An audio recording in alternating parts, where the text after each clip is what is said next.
Lu Sheng, awakening successful. Pocket world, 30,000 square kilometers. Landforms dominated by plains and hills with fertile soil. Initial race, humans. Awakened C-tier talent homeland of procreation, B-tier structure spring of spirit sight. Evaluation, a prosperous starting land with substantial room for development. On the awakening platform in the school square, a massive glowing light curtain blazed brightly. Other students of Class 31, Senior 3 queuing below, couldn't hold back exclamations upon hearing the announcement. Brother Lu really lives up to being top of our class. He actually awakened a C-tier talent.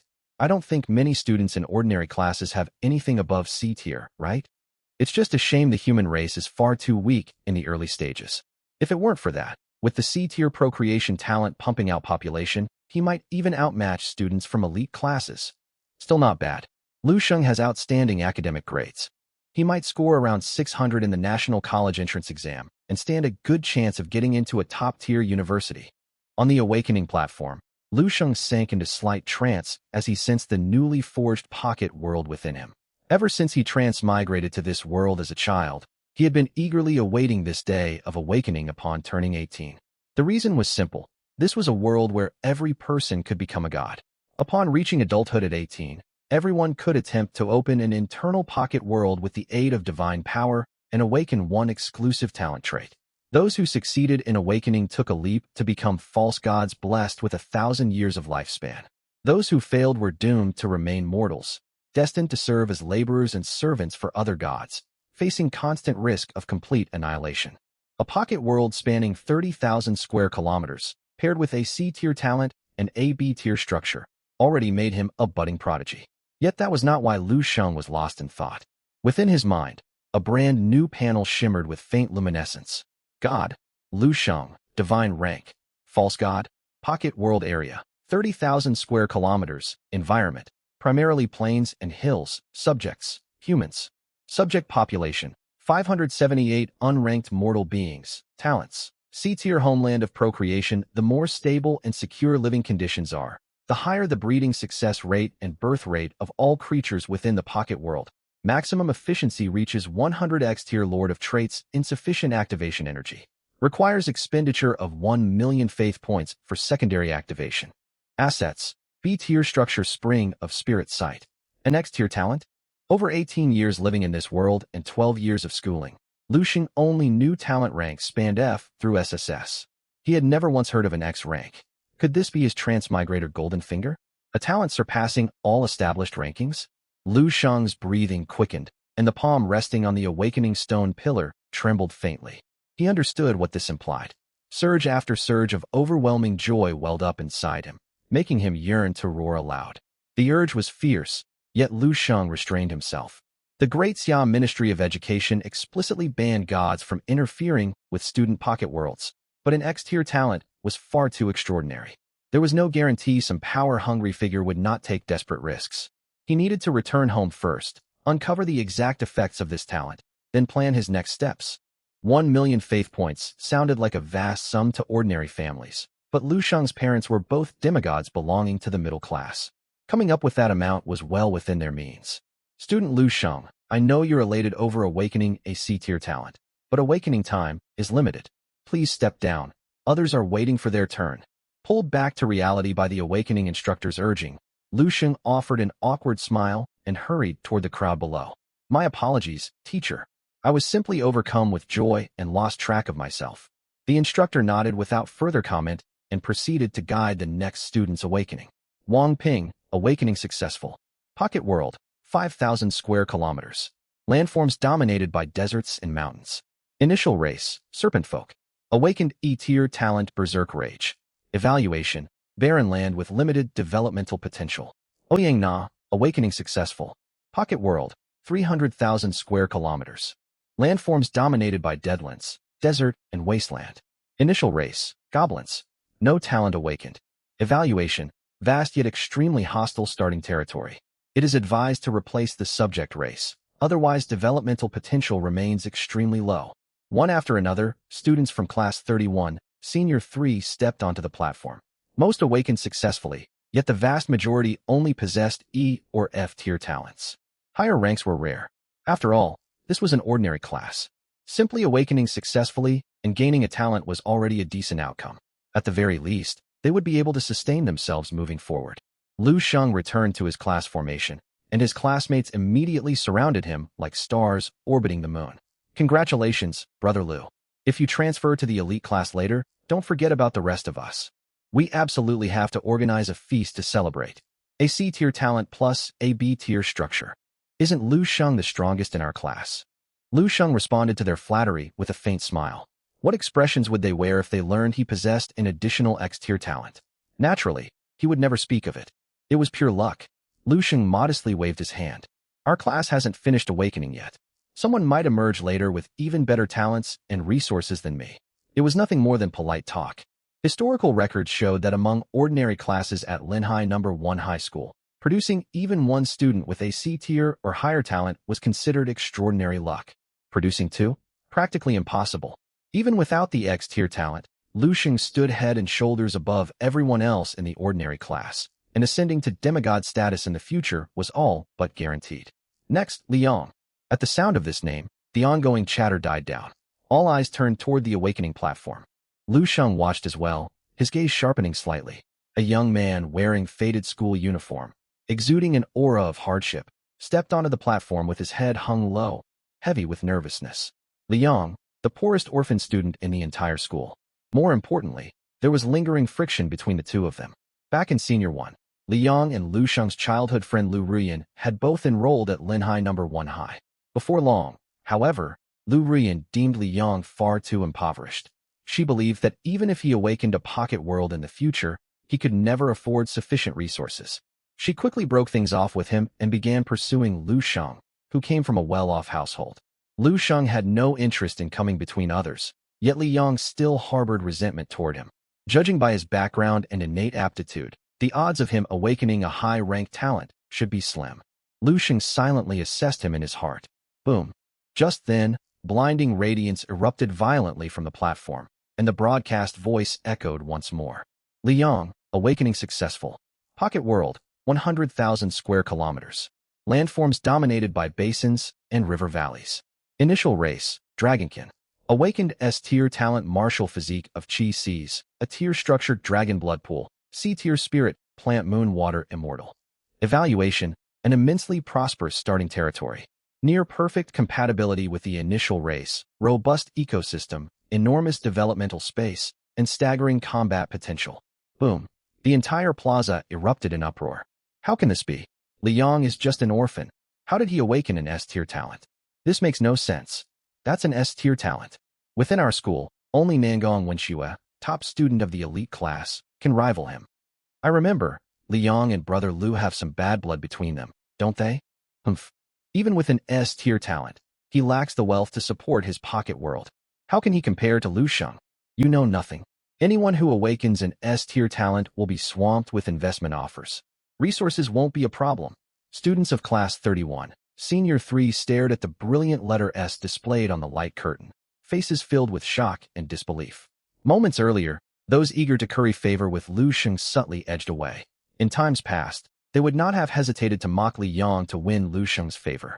Now, however, Liang possessed an S-tier talent, a 100,000 square kilometer pocket world, alongside the top-tier Dragonkin race, boundless potential.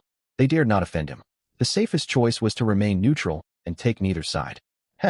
Lu Sheng watched their subtle shifts with an unchanged expression, only sneering inwardly. No matter which world you lived in, opportunism and catering to the powerful were inherent human traits.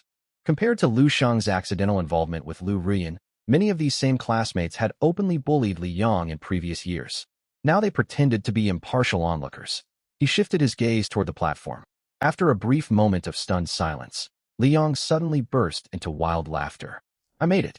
I successfully awakened. Ha ha ha ha ha. I've done it. I've finally made it. I have ascended. After venting his joy with loud laughter, Liang sharply turned his head.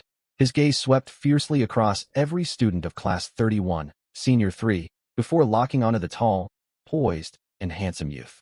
30 years east of the river, 30 years west of the river. Never underestimate a youth in hardship.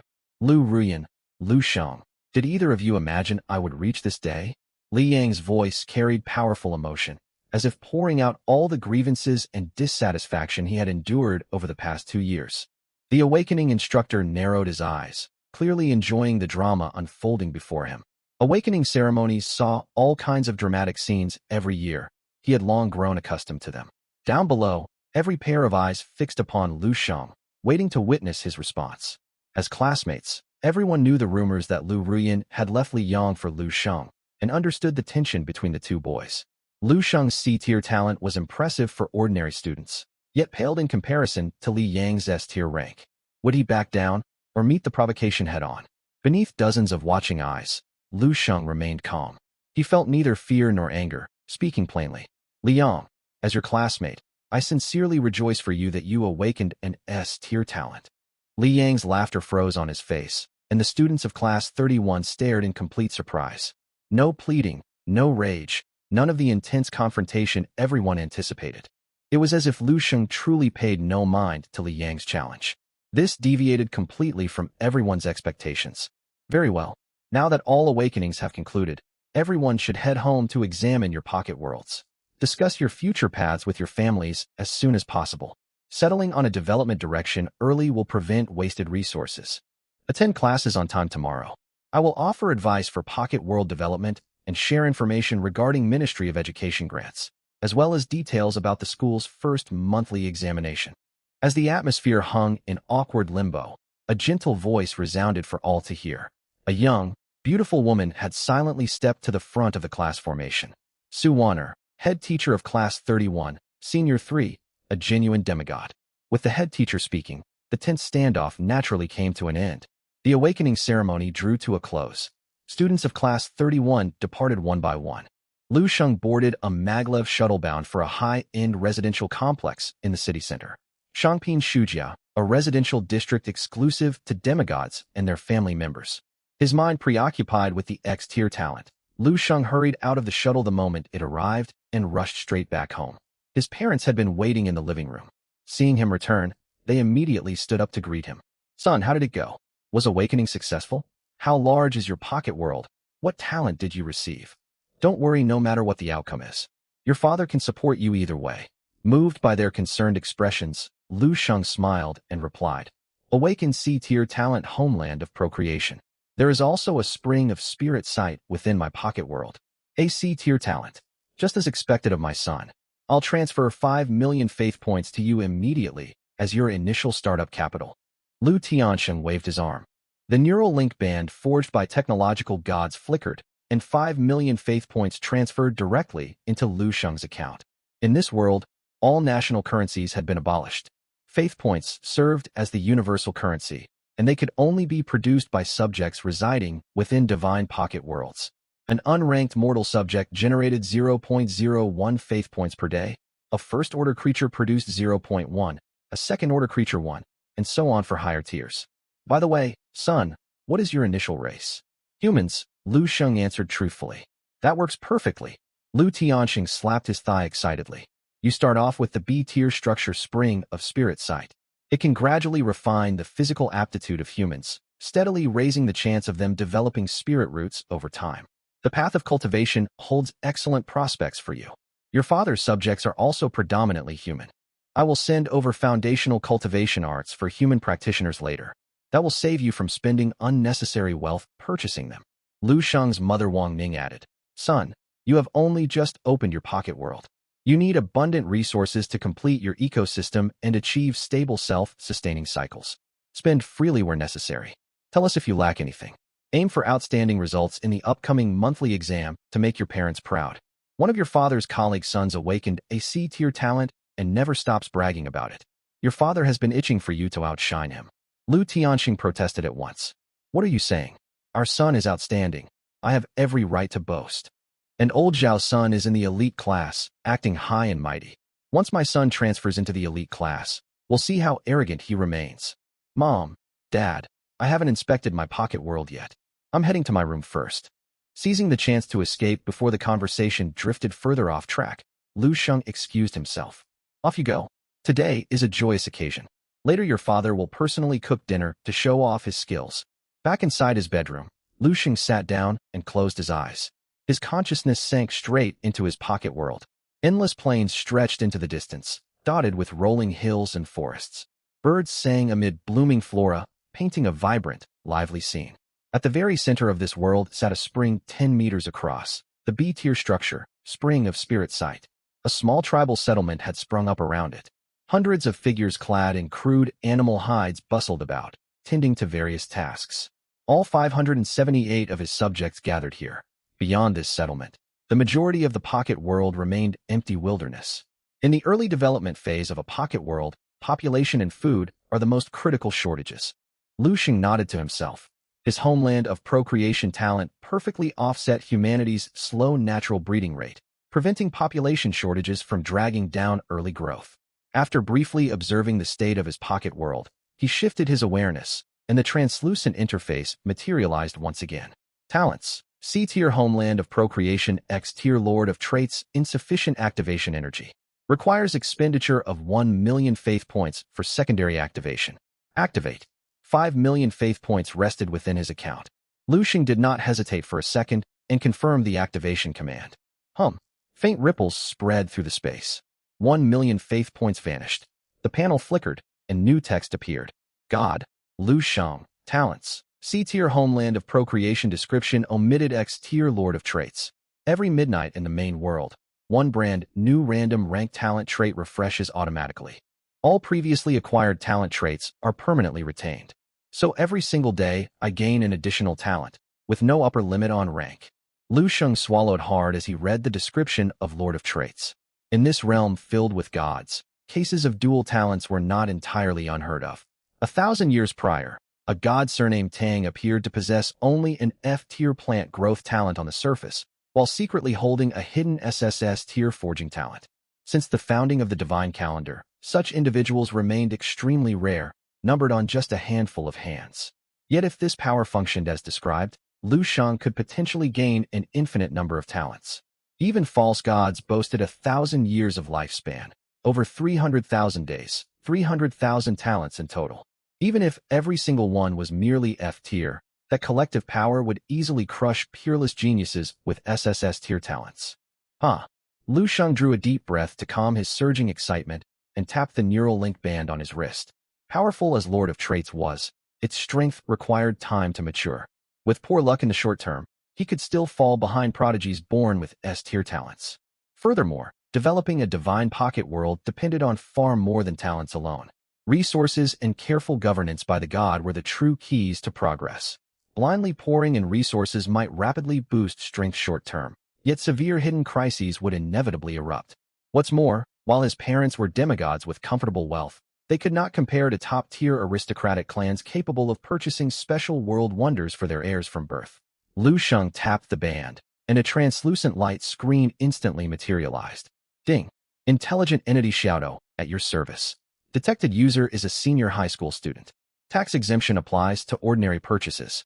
Please enter the items you wish to buy or sell. Population remained his top priority in the initial stage. With my C-tier homeland of procreation, I don't need to deliberately introduce predators to create crisis. On the contrary, the safer and more stable the environment, the faster the population will expand. Lu Sheng reviewed the territory layout. 10 li outside the tribal settlement lay a small forest. The variety and quantity of fauna and flora within were limited, making the ecosystem prone to total collapse. When that time came, the tribal folk relying on hunting would face starvation. He now needed to open up several more sources of grain for his tribesmen to boost their ability to withstand risks in the future. Search for grain seeds. Tags. Human. Sustainable. Lu Sheng typed on his smart wristwatch. Searching. Search complete. Based on your official records, the following grain seeds are available. Common rice seeds. Mature rice offers moderate satiety and plain flavor. 1 harvest per year, with no additional bonuses. Price. 1 ton/10 faith points. Red rice seeds. Mature red rice nourishes vitality and blood. Long-term consumption can slightly improve vigor, strength, and physical constitution, delivering powerful satiety. A small bowl provides energy for an entire day, though texture is coarse. Price. 1 ton/1000 faith points. Spirit rice seeds. Mature spirit rice brims with spiritual energy. Regular consumption marginally raises aptitude and speeds up cultivation. It offers average satiety and excellent taste. 1 harvest per year, with extremely low ripening rate and stringent environmental requirements. Price: 10,000 faith points. Naturally, Lu Sheng intended to develop along the immortal cultivation civilization path.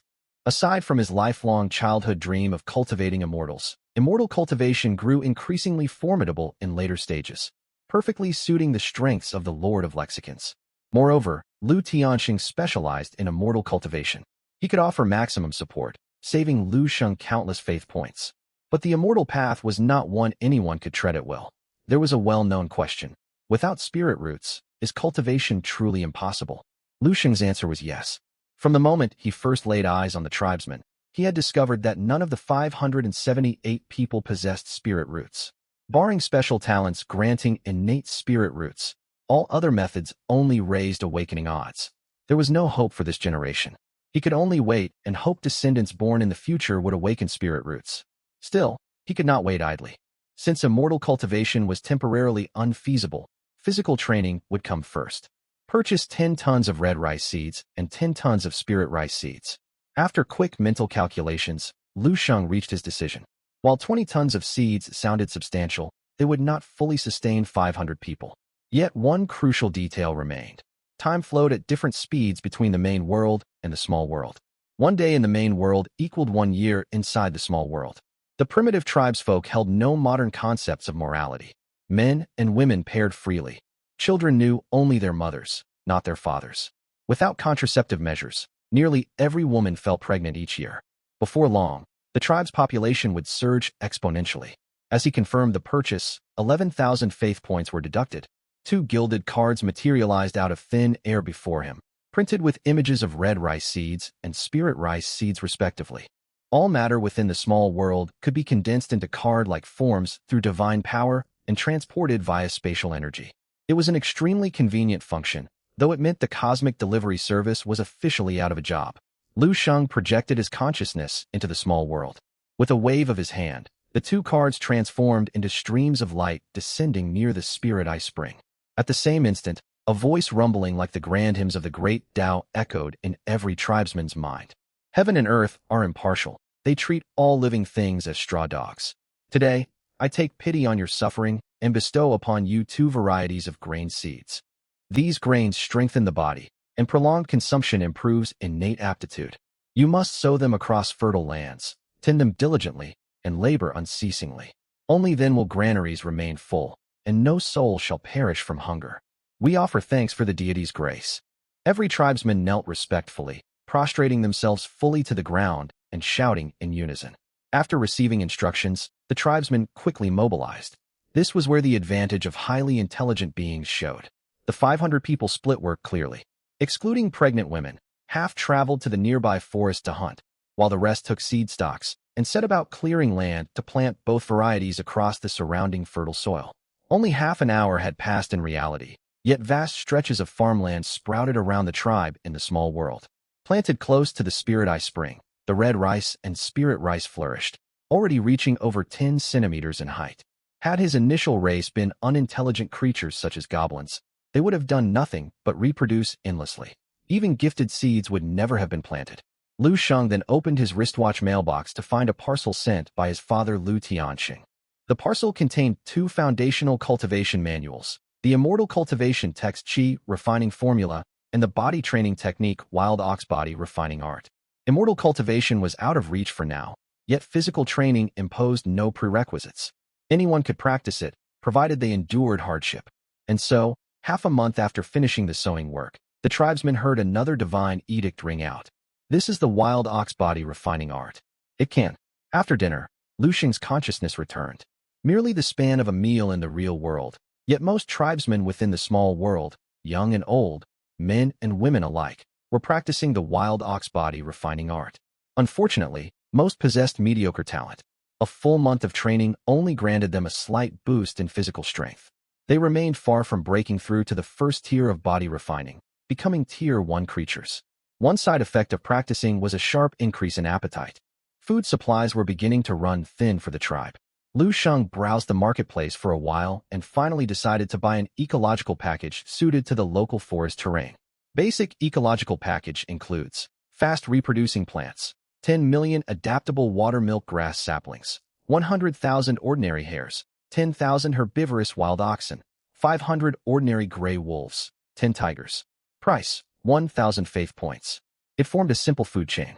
Since all creatures were ordinary beasts, the price was very low. Lu Sheng purchased 10 full sets and released all of them into the nearby forest and grasslands surrounding the tribe. These animals kept each other's populations in check. As unranked creatures, they posed little threat. Though the tribesfolk were merely mortals, they could hunt them with stone tools they crafted. By spring of next year, the crops would bear grain. Food shortages within the tribe should end. With stable living conditions and ample food, the population would enter a golden phase of rapid growth. Beyond this, Lu Sheng typed search terms into his smart wristwatch: architecture, spirit plants, environmental improvement, aptitude enhancement. He noted he currently possessed just over 4 million faith points.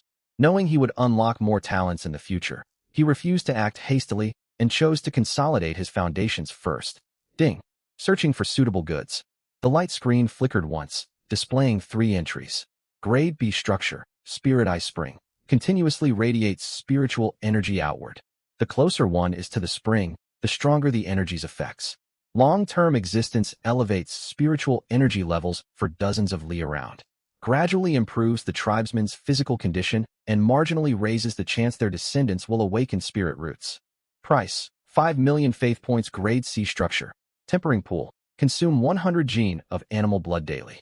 After 10 years of continuous feeding, it will refine 1 blood tempering pill. Consuming the pill drastically boosts a warrior's vitality and blood energy. A regular blood tempering pill holds a value of roughly 1,000 faith points. Price, 100,000 faith points. Grade B spirit plant. Stone milk bamboo. Mature specimens produce 1 drop of condensed stone milk every decade. The milk tempers flesh and blood and enhances innate aptitude. It demands strict growing conditions and easily attracts pests, requiring constant care. Its growth cycle is lengthy. Young bamboo requires 100 years to mature, and fully grown specimens are extremely difficult to transplant. Mature stone milk bamboo price, 10 million faith points. Young stone milk bamboo price, 2 million faith points. He could disregard the first entry entirely. It was the Spirit Eye Spring that already existed within his world when he awakened. While he could scrape together enough faith points to purchase another, it was unnecessary. He would face countless expenses ahead. Squandering 5 million faith points on the first day would strain even parents who were demigods. His gaze fell on the second offering instead. 1 blood tempering pill every 10 years, meaning 1,000 days to break even. Damn, that seemed like a poor deal. Lu Sheng hesitated, then turned to the third entry, the Grade B spirit plant stone milk bamboo, and let out a helpless sigh. Are you joking? 100 years just to reach maturity. 100 years within the small world equaled 100 days in the main world. Everything would have moved on long before then. On top of that, it required harsh living conditions and risked failure at any stage of growth.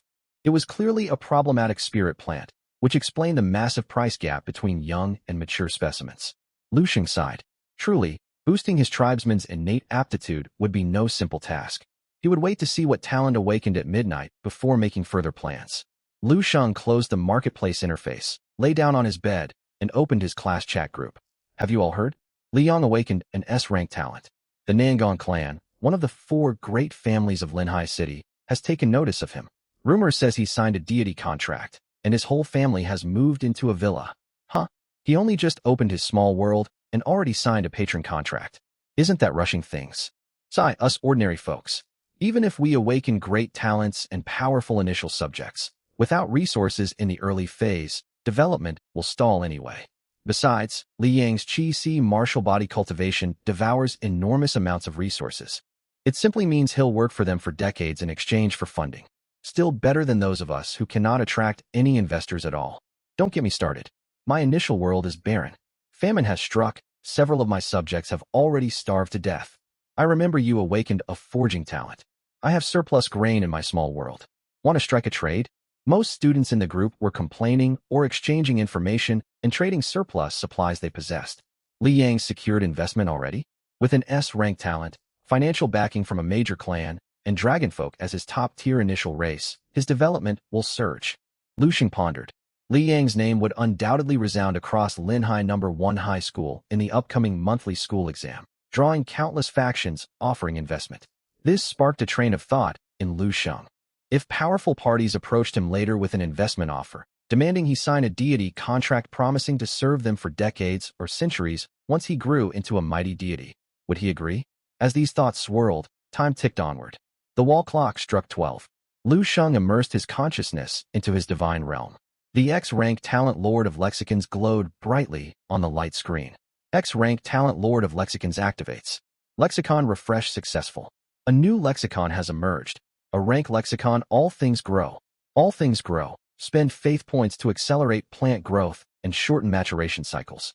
Maximum growth multiplier, 10 times the original speed. An A-rank talent. All things grow. A smile spread across Lu Sheng's face as he read its effects. He already knew what to buy to raise his tribesman's aptitude. Ding. Purchase successful. Grade B spirit plant. Young stone milk bamboo. A card etched with an image of milky white bamboo appeared in his hand. With growth speed boosted up to tenfold, the required time shrinks to 1/10.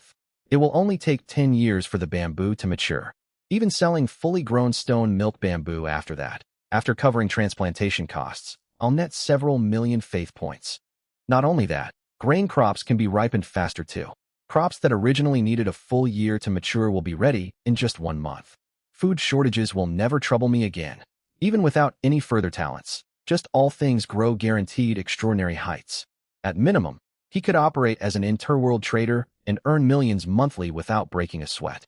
Beaming with delight, Lu Sheng placed the young stone milk bamboo on fertile land 1 li away from the Spirit Eye Spring.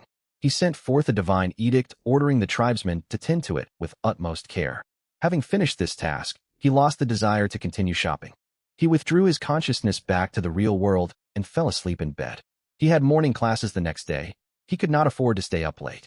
When Lu Sheng woke the following morning, the population of his small world had risen to 691. All the new additions were infants born recently. Thanks to the Spirit Eye Spring, abundant food, and the fertile homeland talent, infant mortality remained extremely low. Unfortunately, none of the newborns possessed spirit roots. No need to rush. Perhaps in a few days, I'll unlock a lexicon that grants spirit roots. He glanced briefly at the small world, ate breakfast, and headed out. When he arrived at school, a crowd had gathered at the school gate around a man and woman locked in a tense argument. Liang, I was pretending before. In truth, I've always loved you, and you still love me too, don't you? I was wrong, so wrong. Can you forgive me? Think about our childhood.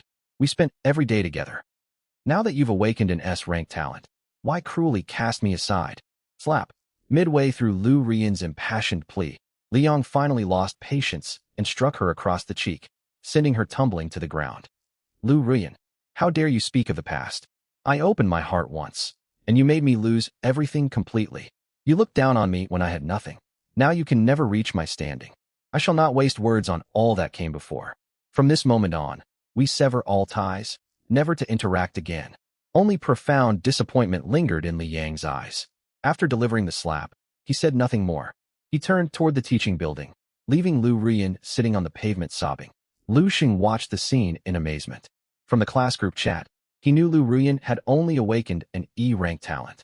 While it outranked those with no talent whatsoever, it put her firmly among the lowest tier. Compared to Li Yang, they existed in completely separate spheres. Fearing the woman might try to latch onto him instead, Lu Sheng slipped through. He entered the teaching building. When he reached the classroom, classmates surrounded Li Yang, who sat by the window in the back row, chatting animatedly. Brotherly, is it true you signed a deity contract with the Nangong clan? You were brilliant out front just now. Lu Rian is such a fickle person. She deserved to face that rejection. Exactly. I've said it all along. Lu Rian is too changeable. She's not worth your thoughts, brotherly. Overnight, the way his classmates addressed Li Yang had shifted. They had once used the teasing nickname Little Lamb. Now they respectfully called him brotherly. Li Yang, however, seemed indifferent to the attention. He offered only brief replies before closing his eyes to rest in his seat. The others drifted away awkwardly. Most students only glanced at Lu Sheng as he walked in, and he appreciated the quiet. Shortly afterward, Su Wanner entered the classroom, and the noisy room fell silent instantly as every head turned toward the podium. Good morning, class. Su Wanner's gaze lingered on Li Yang in the back row for several seconds. She then swept her gaze over the empty seats and let out a quiet sigh. Everyone knew those seats belonged to students who had failed the awakening ritual. They no longer qualified to attend these lessons. Perhaps at this very moment, Those unlucky students toiled away in remote locations working for other deities. The thought made several students with barren small worlds count their blessings. Even with poor prospects, they were still deities. Su Wan'er took in every expression on their faces. I'm certain you've all heard the news. Hu Xiaoyan, Li Minglong, and Su Qingqing failed to awaken. Those from wealthy families may still survive comfortably, but without divine protection, they will spend their entire lives as subordinate subjects, farming or mining for others. But do not think success in awakening guarantees lifelong ease. Her tone sharpened as she shifted gears.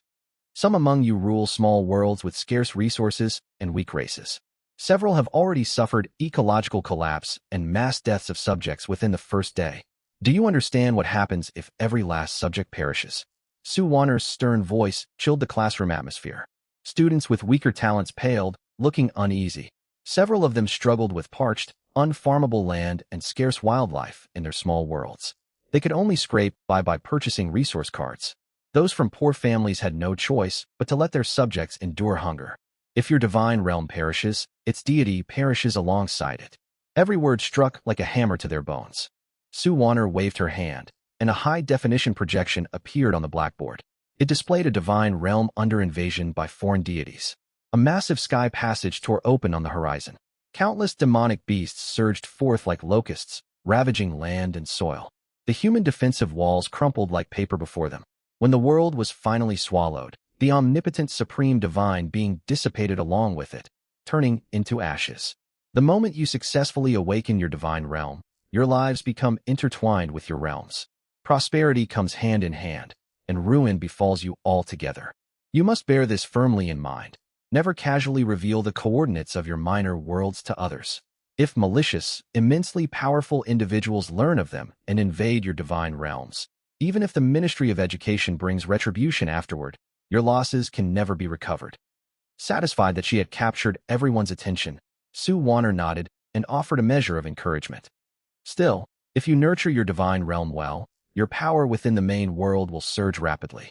Shifting mountains, overturning seas, and traversing vast distances in an instant will be well within your reach. If you seize the chance to ascend to true godhood, you shall remain youthful and immortal for as long as your divine realm endures.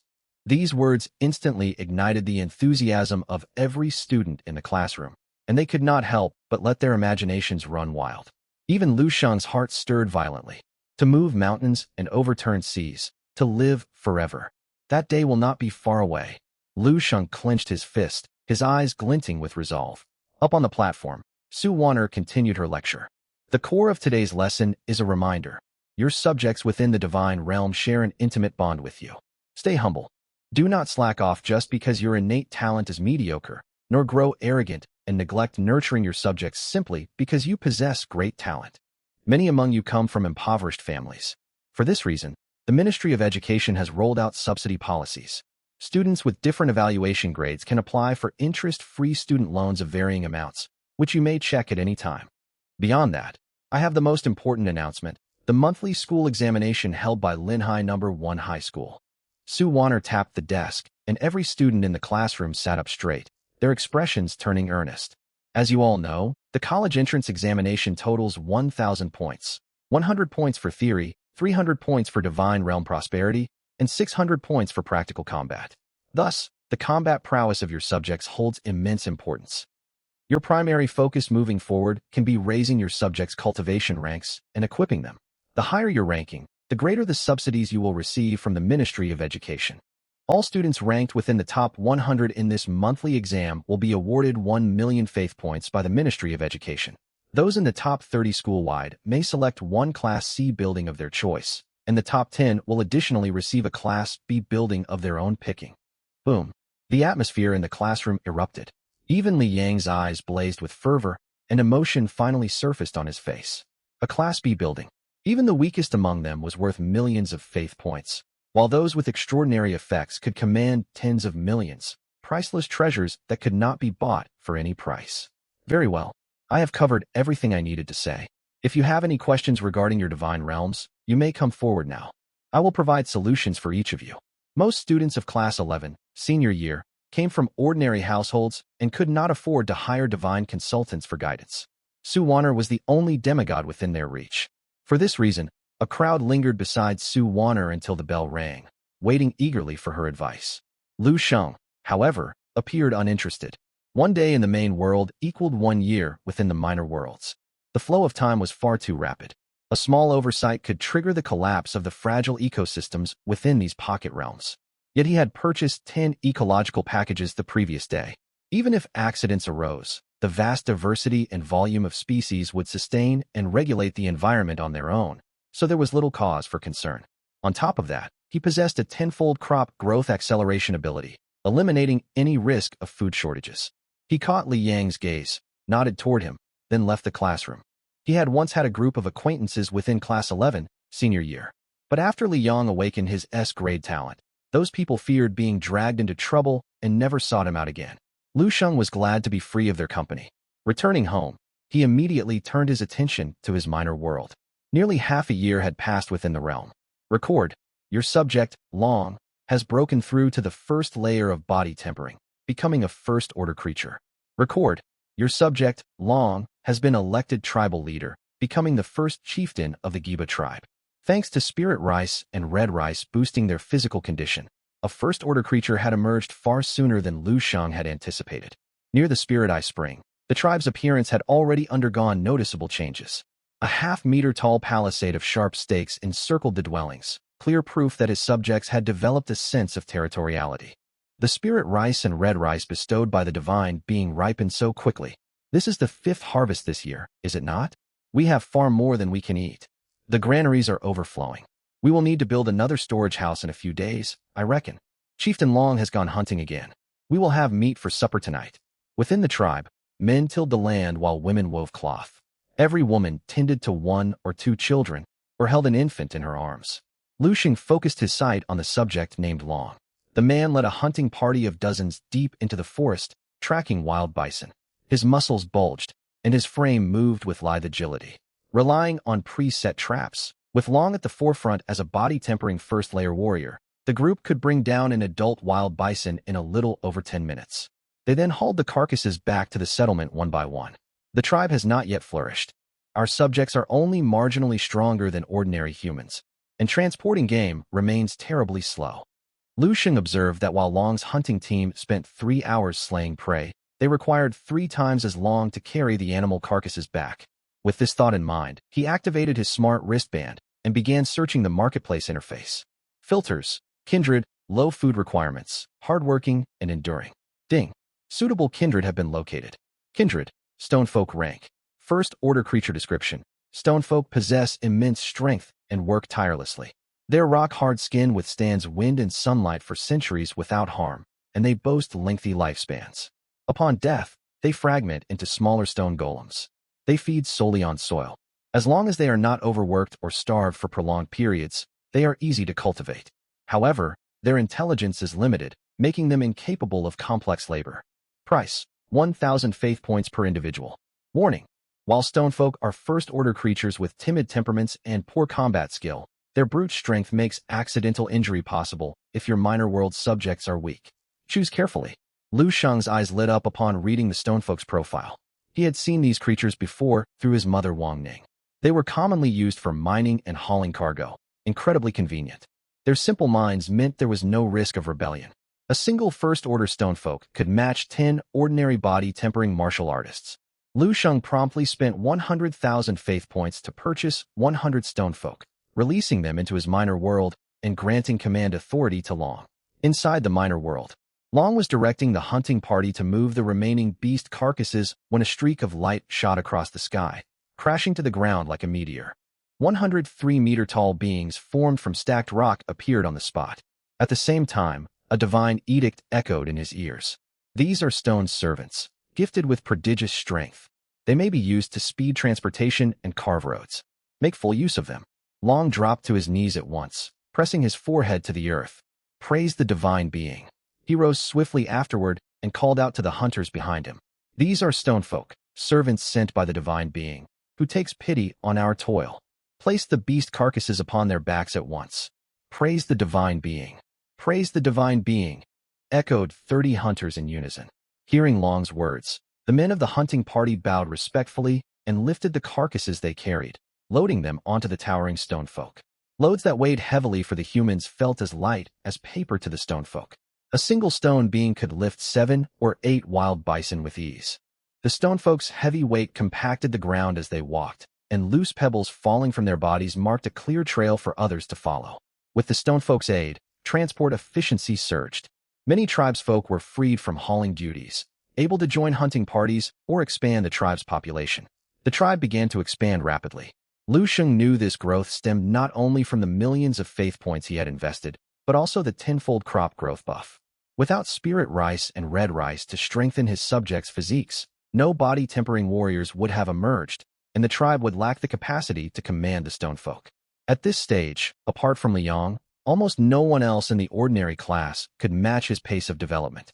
In the days that followed, Lu Sheng attended each mandatory lecture at school before hurrying home to research methods of strengthening his subjects. Quality mattered more than sheer numbers when it came to subjects. Furthermore, thanks to fertile homeland, his population grew steadily, leaving him no need to rush expansion. His current priority was continuously improving his minor world's environment and gradually elevating his subjects' natural aptitudes, laying a solid foundation for generations to come. On the contrary, a sudden massive population boom would trigger crises involving food, housing, and conflicts between clans. 10 days passed quickly. 10 years elapsed within the minor world. During this time, Lu Sheng purchased millions of earthworms, ladybugs, beetles, springtails, and other soil-aerating beneficial insects. He also introduced thousands of foxes, 100,000 hares, dozens of eagles, and other common beasts to enrich the food chain. Another 100,000 faith points were spent. By now, the minor world had undergone earth-shaking changes since its awakening. Divine Being, Lu Sheng Divine Rank, Pseudo-God Minor World Area, 30,000 square kilometers terrain, primarily plains and rolling hills subject race. Human subject population, 1,782 37 first-order creatures, 1,745 unranked beings kindred. Stonefolk, 100 first-order creatures. Innate talents, Grade C Fertile Homeland, X Grade Lord of Epithets, Grade F Rapid Excavation, S Grade Infrastructure Master, Grade A All Things Flourish, Grade F Woodworking Adept, Grade F Savory Flesh, Grade F Robust Health, Grade C Steel Frame. Structures owned, Grade B Spirit Ice Spring ×1, Grade B Spirit Plant Milk Bamboo ×1, numerous unranked flora and fauna, faith points. 1.69 million subjects generate 21.15 daily.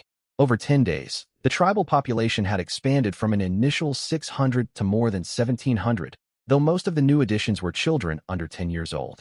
The tribe's outer borders expanded several li outward, enclosing the Grade B Spirit Plant Milk Bamboo within a separately designated cultivation zone. Along the tribe's periphery, a tall black stone wall rose steadily. Stonefolk carried rock and soil with swift movements, lacking the customary sluggishness of their kind. This was thanks to a new epithet Lu Sheng obtained on the 5th day, the S-Grade Trade Infrastructure Master. Infrastructure Master. By expending faith points, all construction within your minor world proceeds 10 times faster. Material utilization efficiency doubles, and finished structures boast far greater durability. All subjects and affiliated kindred will gradually gain deeper understanding of construction work. With the stonefolk's labor, the young city took shape rapidly. It would be fully completed within another 2 weeks. Progress would have been even faster if manpower were not limited. Naturally, Lu Sheng guided the development every step of the way. The practical segment of the monthly exam evaluated the combat capabilities of subjects, operating similarly to a tower defense game. The more waves of monsters they repelled, and the longer they endured, the higher the score. If he could fight from within city walls, he would hold an innate advantage. 36 tribesfolk with superior natural talent had broken through bottlenecks to become body-tempering warriors, yet none surpassed the 3rd layer of body tempering. Only Long had reached the mid-stage of body tempering. Empowered by the Grade C talent Steel Frame, his tribesfolk fought far stronger than warriors of equal rank from other realms. Long, chieftain of the Giba tribe, could even defeat a pack of adult tigers with his bare hands. Lu Sheng unlocked many talents over these 10 days, yet most offered limited immediate benefits. Only Infrastructure Master and Steel Frame could rapidly boost tribal combat strength. Beyond that, a noteworthy event unfolded. Among infants born in the 7th year of the realm's timeline, a boy named Yuzu, born beside the river, awakened spiritual roots. His subjects had finally gained someone capable of cultivating immortality. Spiritual roots, 4 elements roots, water, fire, earth, wood cultivation arts, none cultivation realm, none innate talents, none constitution, mortal. Compared to martial artists, immortal cultivators possessed far greater versatility and longevity, with boundless room for growth. Though he bore only 4 element roots, Lu Sheng resolved to spare no effort nurturing him. Within the minor world, the milk bamboo guarded by rotating sentries for 11 years finally condensed a drop of milky white liquid, dripping into a carved leaf trough beneath the stalk. A nearby tribesman hurried forward and collected the liquid in a jade vial, storing it with the utmost care. The chieftain had said this single drop of spirit essence was more precious than any of their lives. Lu Sheng witnessed the entire scene. Joy surged within him. All things flourish not only shortened the maturation cycle of the milk bamboo tenfold, but also accelerated the formation of spirit essence by the same margin.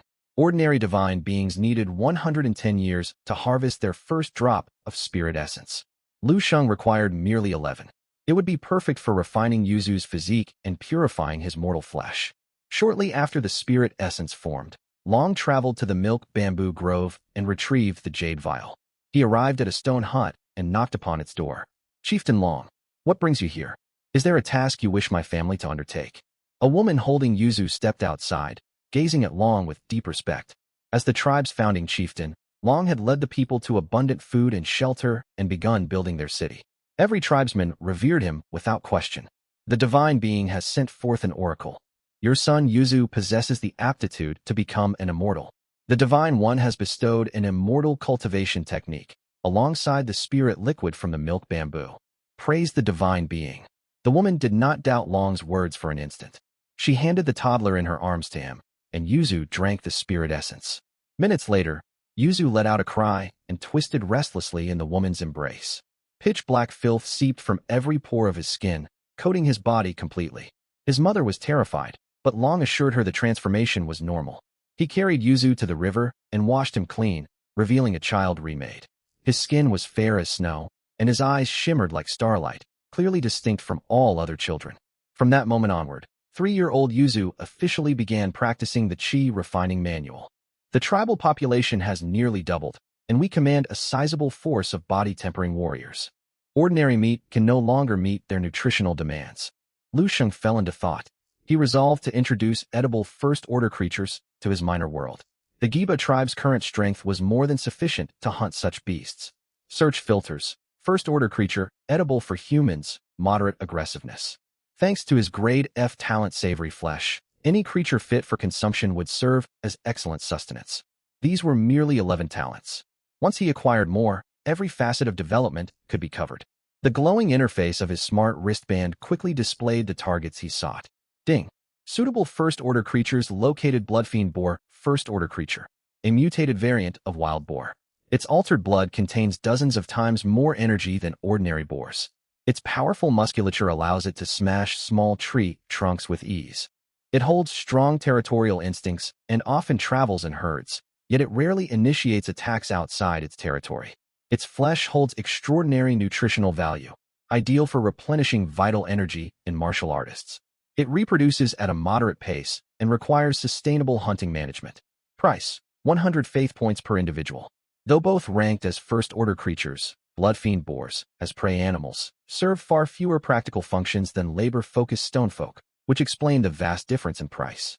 Lu Sheng immediately purchased 5,000 specimens.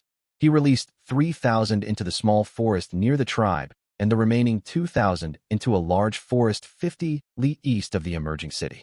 One group would supply food for the tribe, while the other would breed and multiply. His fertile homeland talent affected not only his human subjects, but all living things within the minor world. As first-order creatures, the boar's formidable strength quickly pushed tigers, wolves, and other predators down the food chain. Within a single month, they became the dominant species in the forest. Soon afterward, hunting parties led by Long discovered them. "Chieftain Long, look over there. We've spotted boars unlike any we have seen before. They appear extremely ferocious." Shortly after entering the forest, a scout from the hunting party spotted more than a dozen boars standing 2 meters tall at the shoulder and over 3 meters long, resting on the ground. "Really? Let me take a look." Long Yi clambered to the treetop and peered toward the scout's direction. Sure enough, he spotted over a dozen plump figures, and a greedy glint surfaced in his eyes at once. Such succulent prey. If they could hunt them down for meat, it would surely speed up his progress in cultivating the barbarian ox body refining art. Still, he did not act rashly. As the tribe's leader, the hunting party under his command consisted of the tribe's most elite warriors, who supplied most of the settlement's meat. Their lives were tied to the rise and fall of the entire tribe. He could not afford any missteps. Do not spook them yet. Xiao Wu, Xiao Shu, Xiao Kong, each of you take 2 men. Center your search around this herd of wild boars and scout every location within 1 li of here. The rest of you, follow me to set up an encirclement. We will build stone spike traps 1 li away from these beasts. If there are no other boar groups nearby, we will pull off a massive hunt today. Yes. Long swiftly laid out his battle plan. No one in the hunting party questioned his orders, and the troop of several dozen sprang into action without delay. It has been 10 years, and the tribesfolk have clearly grown wiser. Watching the hunting party move in orderly formation within the miniature world, Lu Xing nodded in satisfaction. This was an auspicious sign.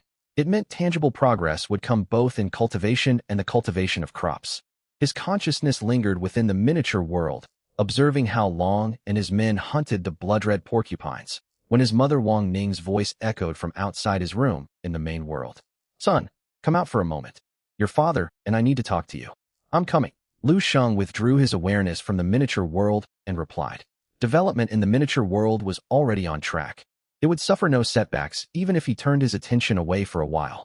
He stepped out of his room to find Lu Tianxing and Wang Ning seated on the sofa, a pile of cards spread across the table before them. Dad, Mom, what's up? Are you handing out more support funds for me again? Lu Sheng sat down beside them, grinning playfully. You rascal. Lu Tianxing let out an amused scold. He picked 4 cards from the stack on the table and slid the first one toward Lu Sheng. Your monthly examination is approaching. I've heard the rankings carry generous rewards, and your performance will factor into your midterm evaluation. Your mother and I talked it over, and we've decided to spare no expense for you. 30 grade C buildings, refining ponds. In 10 years, they will produce 30 blood refining pills. You don't yet have tribesfolk with spiritual roots, so boosting your warrior's strength is your top priority. These 30 refining ponds will also raise your divine kingdom's prosperity rating. 30 refining ponds equaled 3 million faith points, a sum an ordinary family could never earn in a lifetime. But for a household of demigods, it was easily afforded to support their child. Lu Sheng felt grateful to be reborn into a demigod's family. His starting line was far higher than those who could not even afford grain. He need not live at the mercy of others, signing divine contracts just to secure resources for growth. Lu Sheng accepted the card with a smile. Next, Lu Tianxing pulled out the 2nd and 3rd cards. 1,000 first-rank Greystone Golem servants.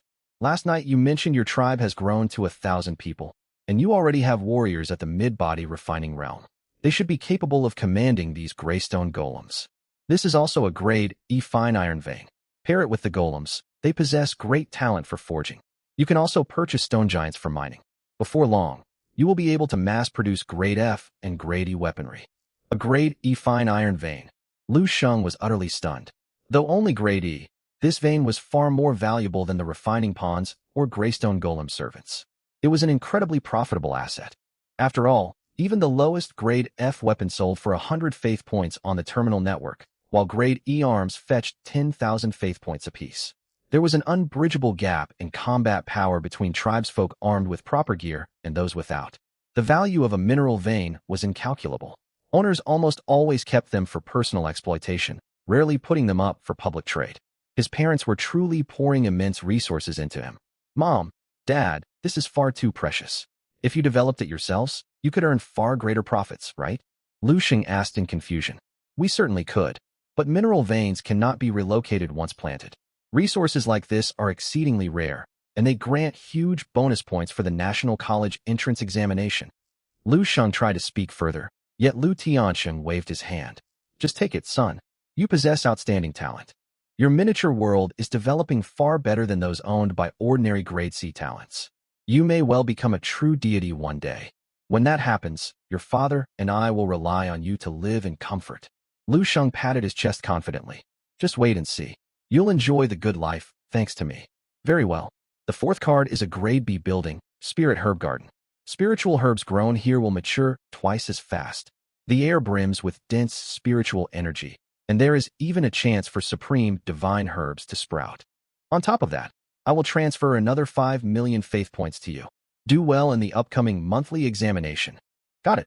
After receiving the 4 resource cards and chatting for a while longer, Lu Sheng returned to his room and cast his consciousness back into the miniature world. Only a short while had passed in the main world, yet a full week had gone by within the miniature world. The hunting party had learned the blood-red porcupine's habits and begun organized, disciplined hunts.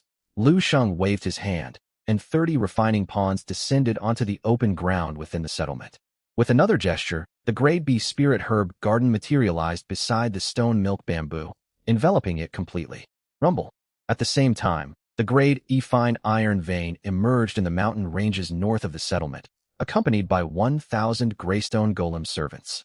Upon receiving Lu Sheng's divine edict, the golems immediately set about mining fine iron and processing or with practice skill. Still, compared to stone giants, greystone golems were small in stature and lacked brute strength. They excelled at forging weapons, yet were far less efficient miners. Lu Sheng opened his smart wristwatch and spent another 1,000,000 faith points to buy 1,000 stone giant servants, assigning all of them to mining duty. Soon afterward, every human tribesfolk heard the voice of their god resounding in their minds.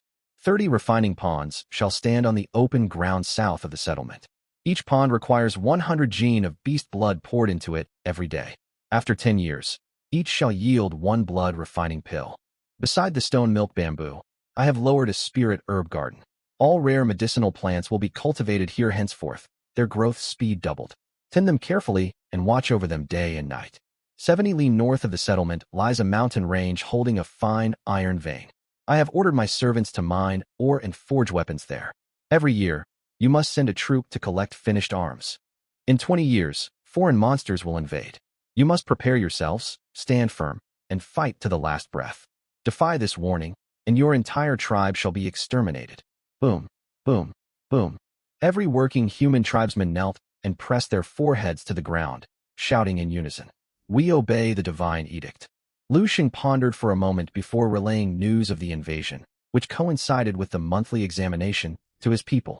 He had noticed that with steady development, abundant food, and almost no accidental deaths, some tribesfolk had grown idle and indulgent. The most effective remedy for such complacency was to present a grave existential threat. A shared crisis would give them purpose and drive. The monster invasion tied to the monthly examination was the perfect threat to leverage. With the Grade B spirit herb garden combined with my world growth talent, plant growth within the garden can be boosted 20-fold.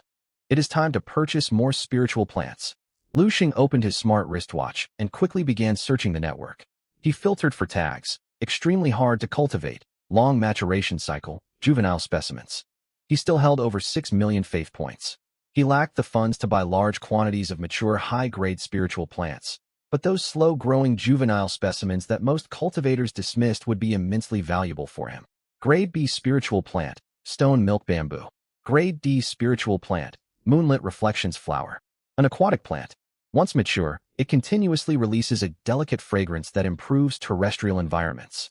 The scent clears the mind, and prolonged exposure to concentrated aroma moderately boosts comprehension. However, it grows extremely slowly. Juveniles require 50 years to mature. During growth, it absorbs dissolved oxygen in water, which can kill aquatic life. Price of mature specimen, 1,000 faith points per flower. Price of seeds, 10 faith points per seed. Grade C spiritual plant, blaze fruit tree. Reaches maturity in 100 years and bears fruit annually. Blaze fruits strengthen the heart and lungs, regulating internal energy, and greatly benefit low-tier warriors.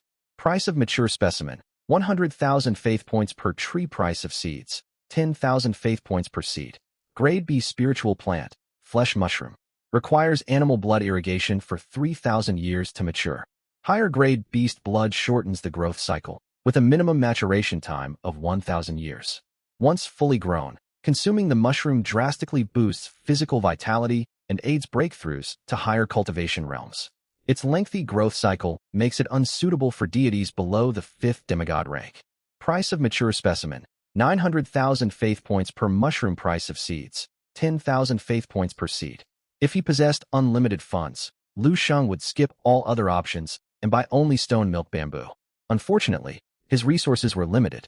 Even if he spent everything he owned, He could only afford 3 juvenile stone milk bamboo shoots, as no seeds were sold for this plant. The blaze fruit trees and flesh mushrooms were a different story. Due to their staggeringly long growth cycles, their seeds were absurdly cheap. The price gap between mature flesh mushrooms and their seeds reached 90-fold. A 3,000-year growth cycle. Even accelerated 20-fold. That still equated to 150 years within the miniature world, 150 days in the main world. Yet using blood-red porcupine blood might cut that time down to 50 years. Without the world growth talent, Lucian would never consider purchasing them. But he possessed that talent.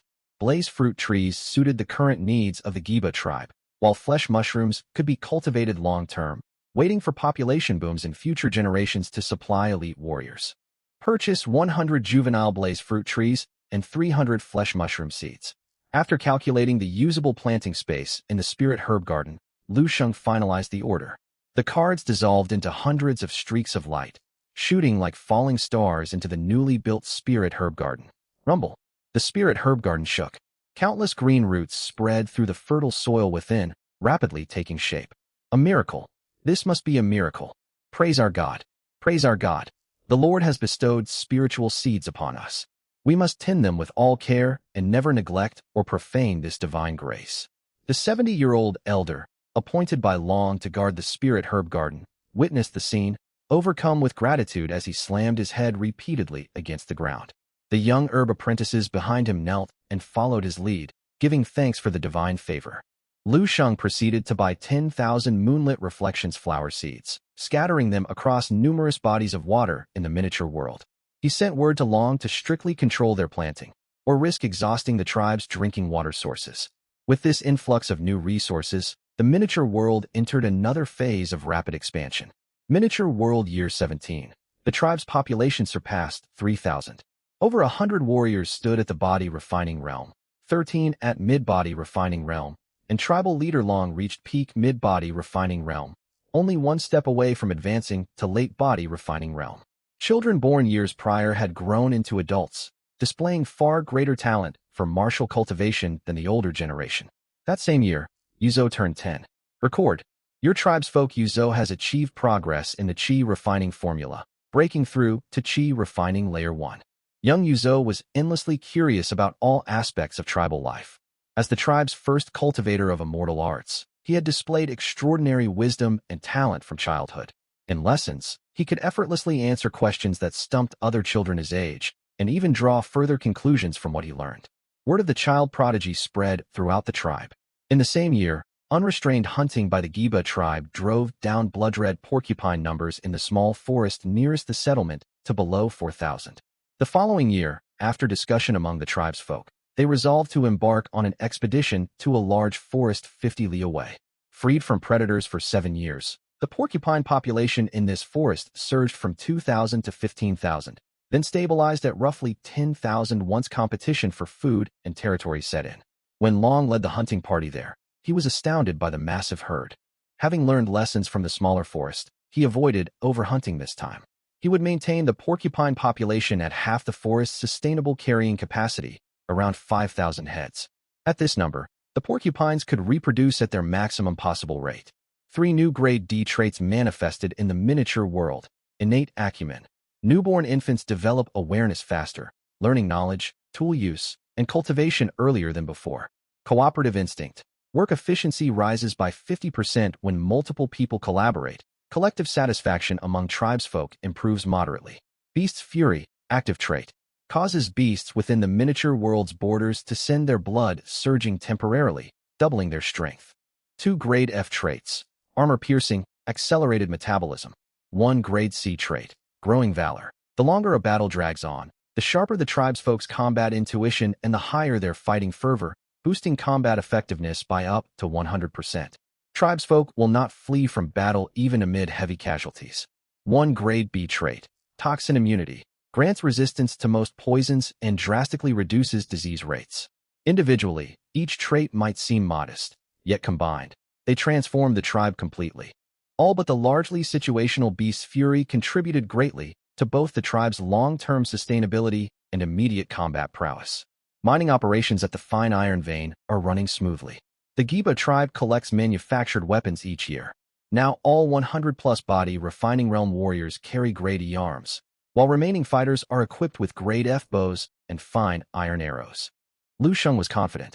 Once the settlement walls were finished, the fine iron arrows paired with the armor-piercing trait might allow his people to repel the first waves of invading monsters in the monthly examination with minimal casualties.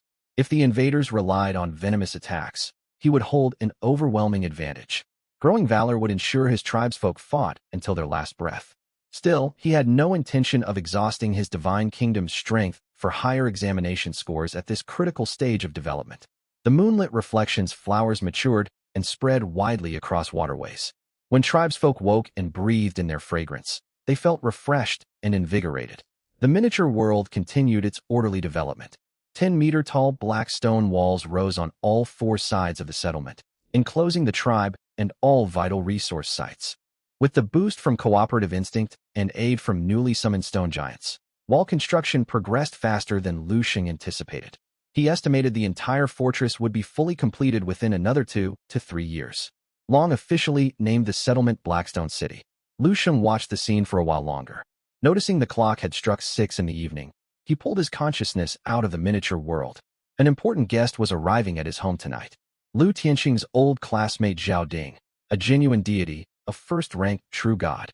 "Hello, uncle and aunt." The moment he opened his bedroom door, a young voice rang out. In the living room, Lu Tianxing and Wang Ning stood to greet their visitor. In the doorway stood a powerfully built man in plain black robes, bearing an extraordinary aura. Without a doubt, this important divine guest was first-rank true god Zhao Ding. Beside him stood a young man of ordinary yet neat features, roughly Lu Sheng's age. "Xiao Sheng, you're out?" Lu Tianxing noticed his son emerging from the room and stepped forward to introduce them. "Come, meet Uncle Zhao. I've told you about him many times. He achieved the greatest heights out of everyone in our class back then." He then gestured to the youth beside Zhao Ding. "This is Uncle Zhao's son, Zhao Mingjian. He also attends Linhai No. 1 High School, in the top senior elite class. He awakened a grade B talent. If you run into any confusion cultivating your divine kingdom, you can ask Brother Mingjian for advice. Your Uncle Zhao and I have matters to discuss, so you two young people can chat for now." With that, Lu Tianxing led Zhao Ding aside, chatting amicably. Their bond remained strong despite the vast gap in their status. Though Zhao Ding was merely a first-rank true god, true gods and demigods existed on entirely separate tiers of power. Lu Sheng had heard his father recount that they had grown up together as childhood friends. During a campaign against a foreign demigod in university, Lu Tianxing had once saved Zhao Ding's life, owing to that life or death favor. Zhao Ding was a man of deep loyalty. After ascending to become a true god over the years, he had aided Lu Tianxing many times, always bringing him along whenever favorable opportunities arose. At that moment, Zhao Ding turned his head and spoke. "Mingjian, get along well with him. Guide Xiaosheng more." From his perspective, although Lu Sheng had awakened a grade C talent and possessed a grade B structure, the Spirit Eye Spring, putting him among the top students in the ordinary classes, he still paled in comparison to Zhao Mingjian. Zhao Mingjian belonged to the elite class and was the son of a god. After all, the Spirit Eye Spring was only worth 5 million faith points. The initial resources Zhao Ding had given Zhao Mingjian on the very first day were valued at more than 100 million faith points. That was not to mention the resource cards and other forms of support he had provided. "Understood." Zhao Mingjian replied obediently. Once the adults moved to the other side, Zhao Mingjian relaxed his demeanor. He draped an arm casually over Lu Sheng's shoulder, acting as if they were old acquaintances. "Brother Lu, I heard from my father. You awakened a grade C talent with the human race as your initial species. If you had chosen the beast race or the Zerg race, you could have rapidly amassed troops in the early stages, giving you a shot at transferring to the elite class during the midterm assessment.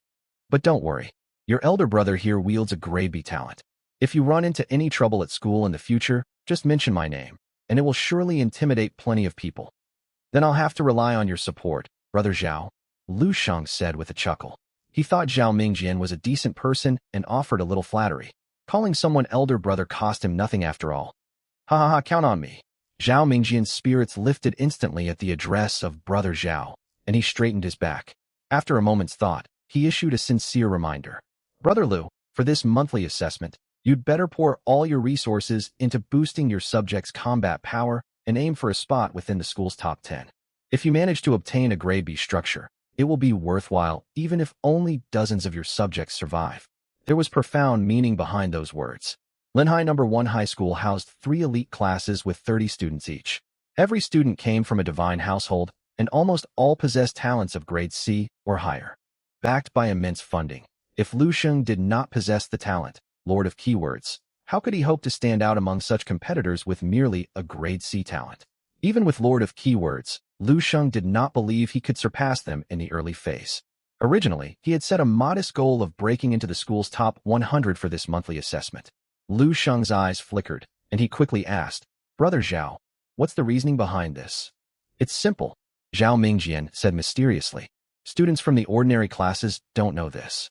They think the rewards for this monthly assessment are incredibly generous, but for us elite class students, a grade B structure is merely an added bonus. We are still in the early development stage of our miniature worlds. Population and high-end combatants are extremely scarce. Even I will not go all out in the monthly assessment. If my subjects suffer heavy casualties or monsters draw near vital resource zones, I will end the examination right away.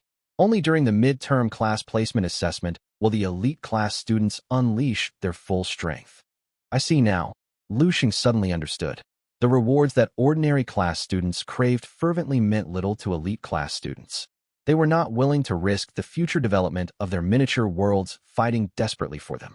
Moreover, unlike Lu Sheng, ordinary gods lacked the S-grade talent, infrastructure pioneer. They could not build effective defenses around high-grade resource zones. If high-grade spiritual plants and structures were destroyed, their losses would be too great to bear.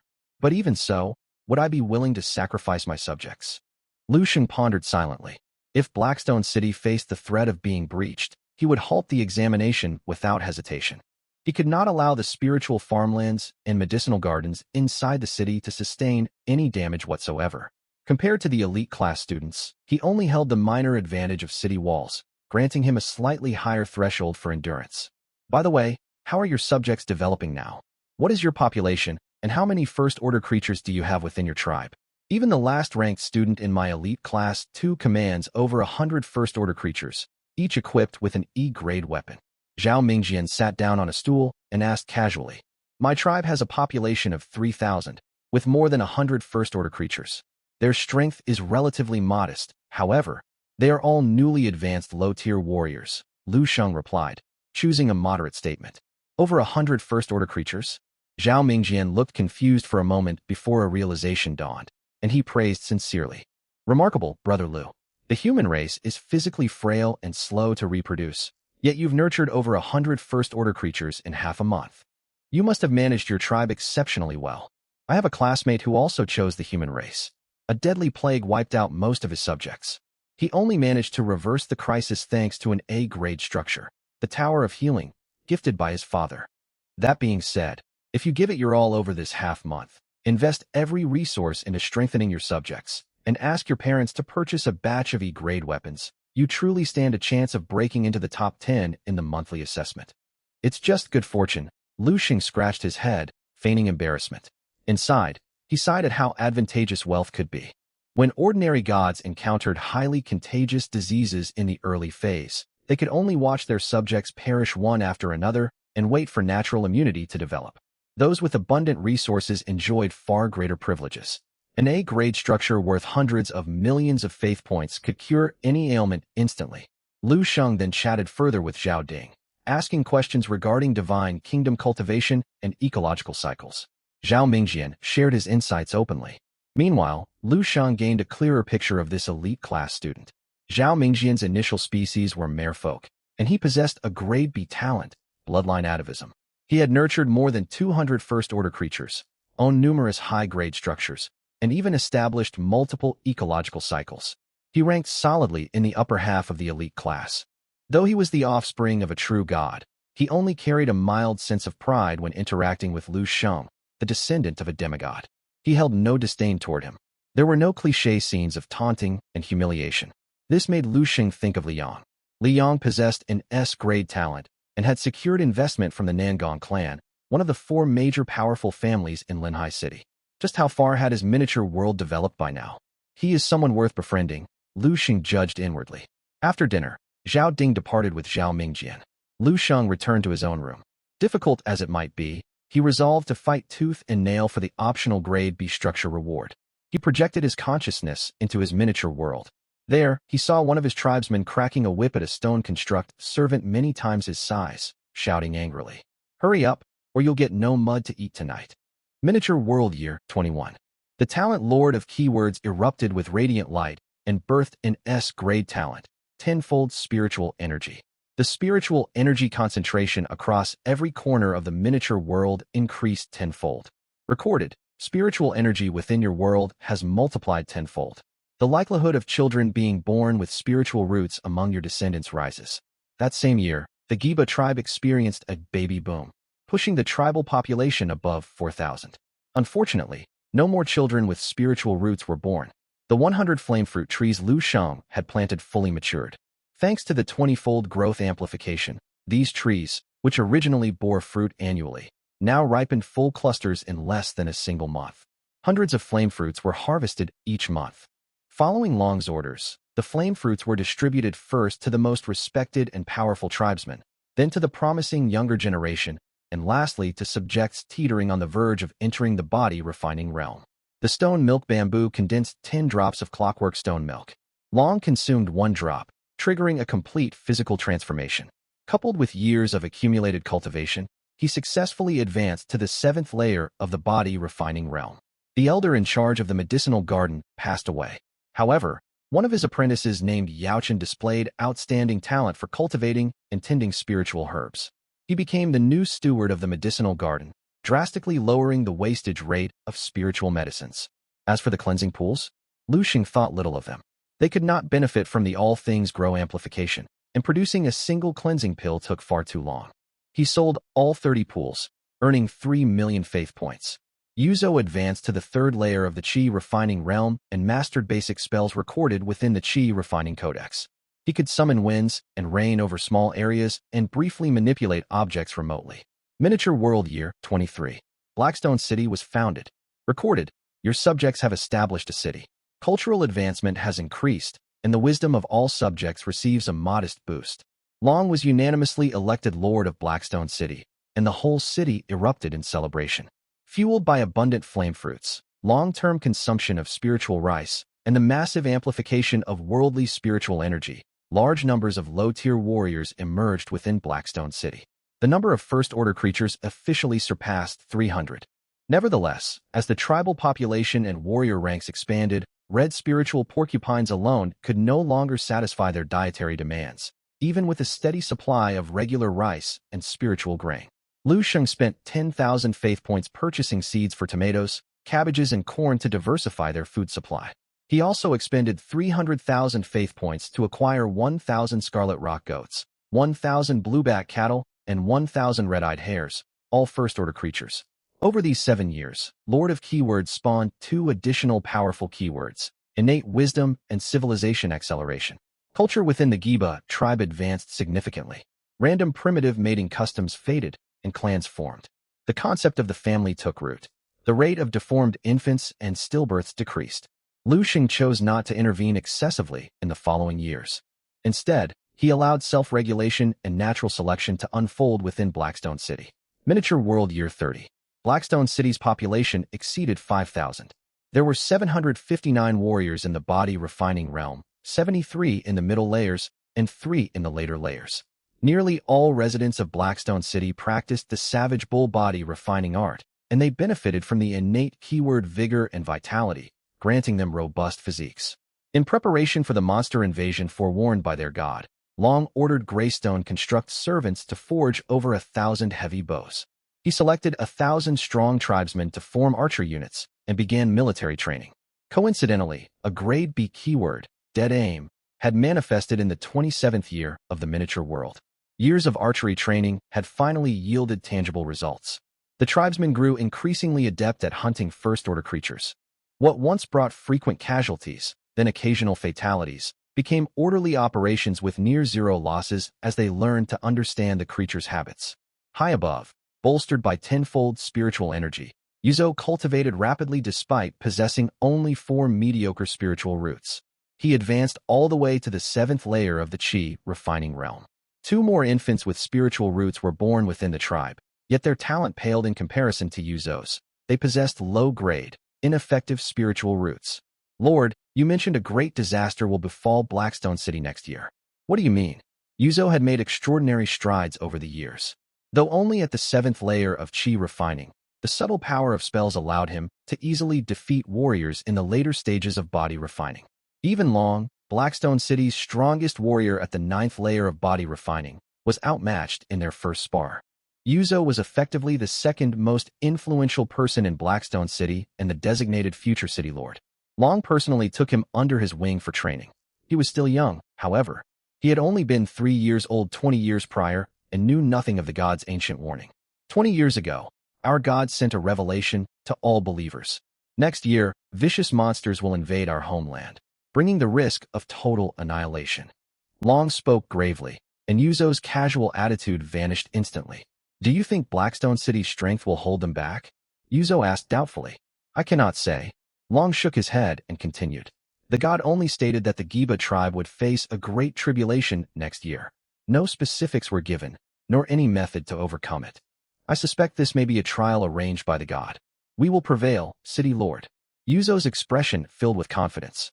He clenched his fist, and several sharp iron swords lifted off the ground beside him, swirling through the air with sharp whistles.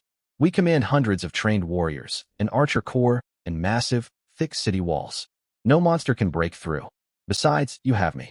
Once I channel my incantations, I will wipe every last invader out. Well said, well said. A warm, kindly smile spread across Long's weathered face as he looked at the youth who still retained traces of childishness. I am growing old. Once the monster invasion ends, I plan to step down and enjoy my remaining years. The future of Blackstone City will rest upon your shoulders.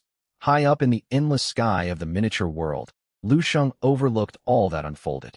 A translucent light screen materialized before him. God, Lu Sheng Divine Rank, Pseudo-God Miniature World Area, 30,000 square kilometers terrain, primarily plains and rolling hills subject species, human race subject population, 5,622, 760 first-order creatures, 4,532 ordinary subjects. Serving constructs, stone constructs 1,000 first-order, greystone constructs 1,103 first-order talents.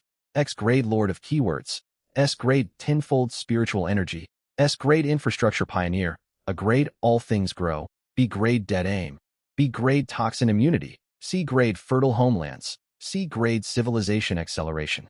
Assets, Grade B Structure Spirit Eye Spring ×1, Grade B Structure Medicinal Garden ×1, E-grade Fine Iron Vein ×1, Grade B Spiritual Plant Stone Milk Bamboo ×1, Grade B Spiritual Plant Flesh Mushroom ×300, Flame Fruit Trees ×100, Red Spiritual Porcupines ×6,000, Scarlet Rock Goats ×3, 659.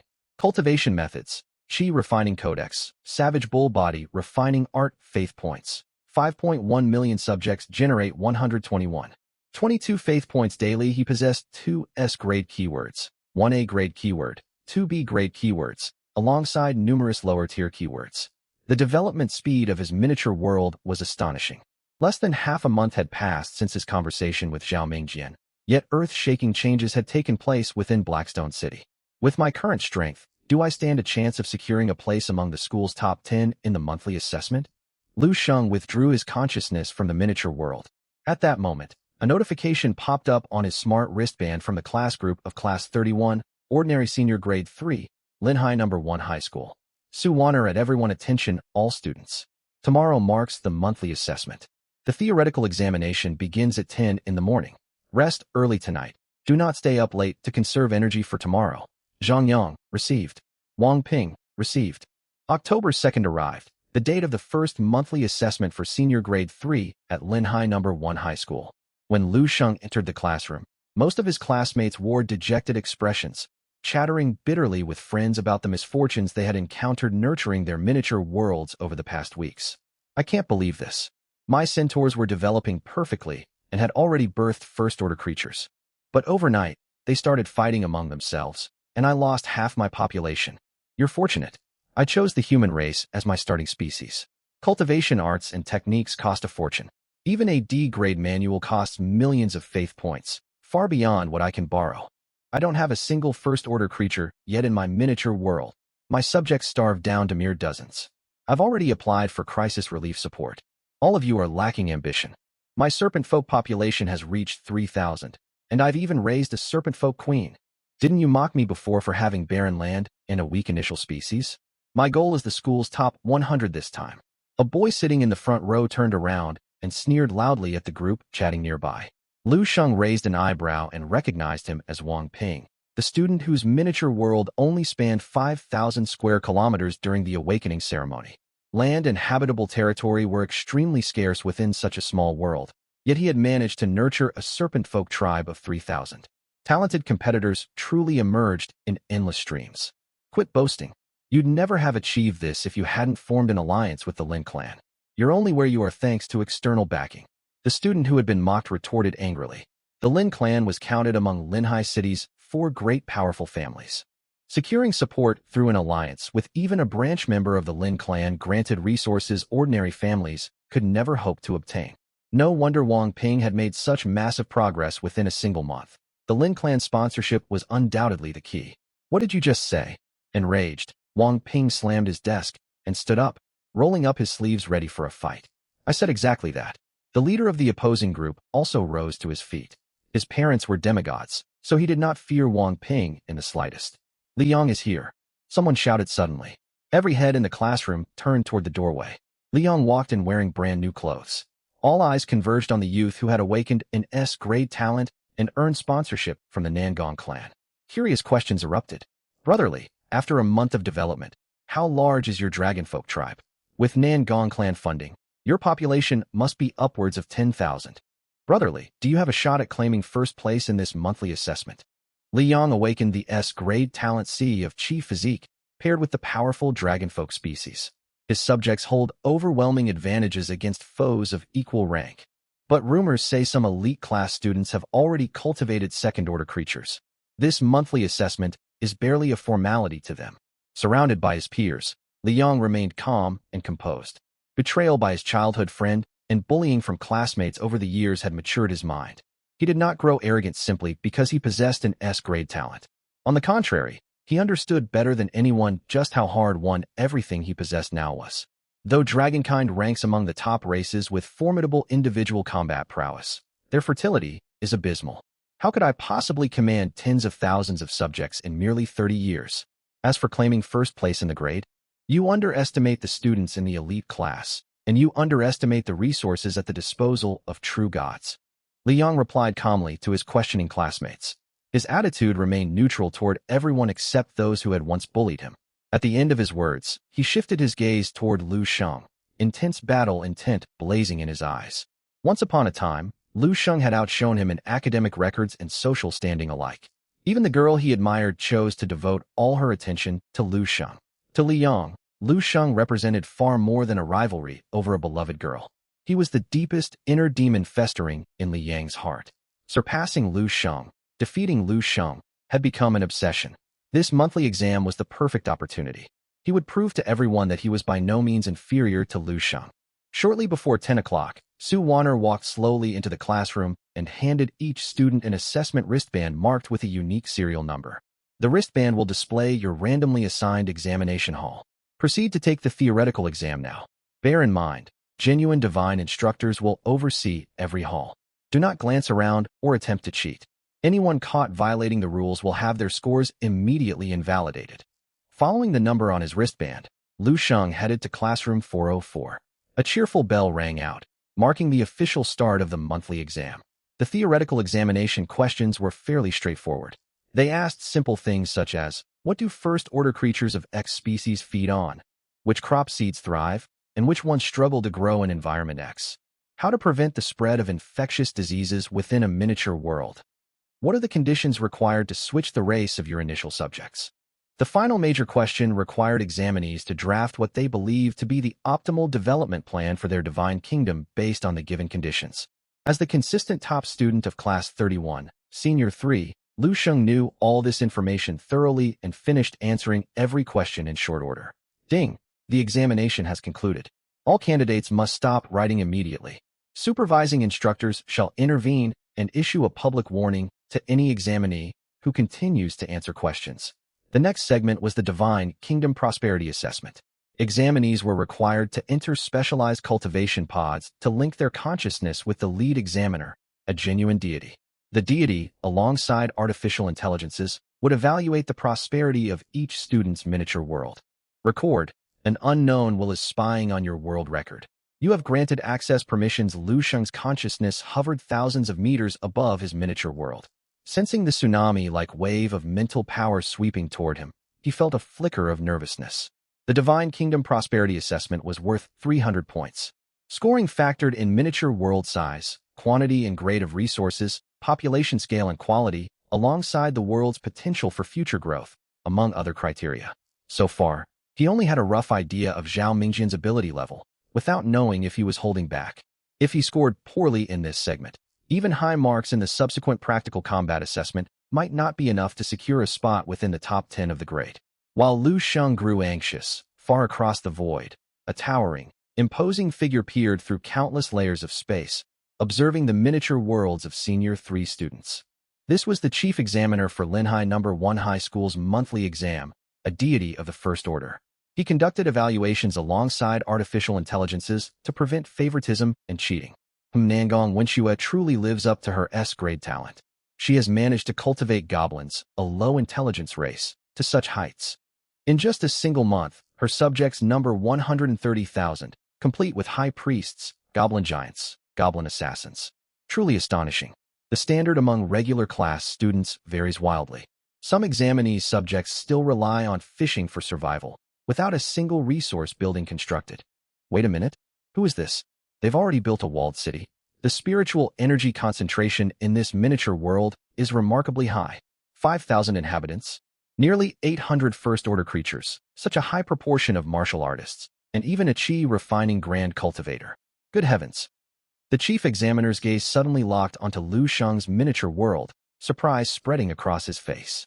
800 first-order creatures meant little to a true deity, yet it was extraordinary for a student whose divine domain had awakened merely 30 days prior. Among regular class students, only one youth named Li Yang had achieved comparable progress, and Li Yang possessed an S-grade talent with financial backing from a powerful clan. According to the file on this young man named Lu Sheng, while his parents were 2 demigods, his talent was merely C-grade. Still, thousands of years had passed since the dawn of the divine era. There were countless examples of deities who began life with low-tier talent, yet eventually ascended to become high-ranking gods. Everything fell within reasonable bounds. It seems this student Lu Sheng possesses remarkable talent for nurturing his subjects. Young talents are truly promising, truly promising. As the chief examiner praised Lu Sheng, he entered a fairly high score into the assessment system. The prosperity assessment has concluded. You have 10 minutes of rest. 10 minutes from now, the first wave of monster incursion will commence. Ensure your subjects are fully prepared. Once the assessment begins, students may communicate with the chief examiner mentally at any time. Simply think the word surrender to terminate the assessment instantly. An emotionless mechanical voice of an artificial intelligence echoed within Lu Sheng's consciousness. In this world, conflicts and wars between deities were decided by their divine kingdoms. Divine kingdoms invaded one another. The victor survived, claiming all the losers' resources and faith. The defeated perished. Their miniature world would slowly crumble, and even the deity themselves would dissolve into cosmic dust. This monthly exam simulated the scenario of a miniature world facing invasion. Naturally, this was merely one of many examination formats for the National College Entrance Examination, not a fixed standard. Within Lu Sheng's miniature world at this moment, men tilled the land while women wove cloth. Hunting parties ventured into nearby forests on scheduled hunts, in orderly formation. In the spiritual herb garden, Yao Chun oversaw numerous apprentices, teaching them to identify medicinal plants and master proper watering techniques. Every corner brimmed with prosperity. In the small forest outside Blackstone City, a troop of 300 archers gripped heavy bows forged by greystone goblins, taking aim. They nailed fine iron arrows, bending to take aim at targets 100 meters away. Loose! At Long's command, 300 arrows streaked into the air, letting out sharp whistles as they flew. They pierced tree trunks several meters thick, leaving visible holes in the timber. Blessed with the talent trait marksman, every member of the troop advanced rapidly through training. After years of practice, each archer boasted marksmanship rivaling that of Lu Bu. Excellent. Continue training. After inspecting the troops, Long returned to Blackstone City. Hundreds of stationed soldiers lined the city walls, clad in E-grade armor and wielding E-grade weapons, fully equipped and alert. For tall watchtowers rose at each side of the city wall, constantly manned by sentries with exceptional eyesight. 100 meters beyond Blackstone City, a moat 7 to 8 meters wide and more than 10 meters deep wrapped around the settlement, safeguarding the city. Boom. Just then, a deep, authoritative voice capable of penetrating every corner descended upon the miniature world, halting all activity. Every inhabitant, from Long, Lord of Blackstone City, down to 3-year-old children, received a message transmitted directly to their minds, an edict from their deity. In 2 days' time, monsters would launch an invasion. Their mission was to slay all intruders and defend their homeland. Hurry! Recall all clansfolk immediately. Suspend all hunts and training exercises. The monsters' types remain unknown. Lay as many traps as we can. Distribute flame fruits and spirit stone milk to clansfolk on the verge of breaking through their cultivation bottlenecks. Inspect the city walls and weaponry. No faults can be tolerated. Over the next 2 days, every resident of Blackstone City, young and old alike who were physically capable, sprang into action. They understood that only by holding the walls and wiping out invaders could they survive and embrace a hopeful future. On the final night before the assessment began, Long stood atop Blackstone City's highest wall. Below him gathered over 1,000 tribesfolk of the Giba tribe. Light rain drizzled down, yet no one bowed their head. Citizens of Blackstone City, I am Long, Lord of this city and first chieftain of the Giba tribe. I have summoned you all here for a matter of utmost gravity. I trust word has reached you. At any moment from tomorrow onward, invaders from distant lands will breach our home through unknown means. They may be grotesque, towering, and powerful, yet they share a single goal: to destroy our homeland. Long's impassioned speech stirred the tribesfolk below. Anger blazed in their eyes as they gritted their teeth and clenched their fists, eager to tear the unknown invaders apart. But we will not fear them. Think back to how the Giba tribe began. We once lived in straw huts and survived on wild herbs. Now we have built a city to call home, feast on soft spiritual rice, and dwell in sturdy, warm wooden houses. What made this possible? The blessings of our divine Lord and the unceasing efforts of every member of the Giba tribe. This marks the first disaster our tribe has faced. I know many of you worry, fearing the monsters will be too strong to repel. Yet look around you. Blackstone City has enjoyed abundant harvests for years. We hold ample stockpiles of grain, meat, vegetables, and fresh water sufficient to sustain us for an entire year. Long stretched out his right hand, gesturing toward 8 massive granaries piled high with provisions. Upon Blackstone City's walls stand our archers, trained for years. Every soldier carries weapons forged from fine iron. The crowd saw disciplined soldiers lining the ramparts, a thick aura of menace clinging to them. A surge of confidence welled up inside every person. Behind you stand your families, your children, the friends you have lived alongside for years. Tell me, will you stand by and watch them perish cruelly before your eyes? Or will you take up arms, fight for our tribe, and stand until your last breath? Take up arms. Slay all invaders. The roar of over 1,000 people shook heaven and earth. For the tribe, for Blackstone City. Record, your subject Long has delivered a grand speech. Tribal morale has risen drastically. Dawn arrived the next day, yet no sun rose. Instead, a massive rift stretched across the sky. 300 crimson-eyed, 3-meter-long reptilian monsters crawled out, rushing swiftly toward Blackstone City. The first wave of invaders had arrived. Lu Sheng recognized them at a single glance. 300 unranked demonic beasts known as landstrider lizards. Slightly mutated, they possessed enhanced strength, yet grew wild and bloodthirsty. Still, they remained unranked creatures. Even ordinary stones could pierce their hides, let alone ranked weaponry.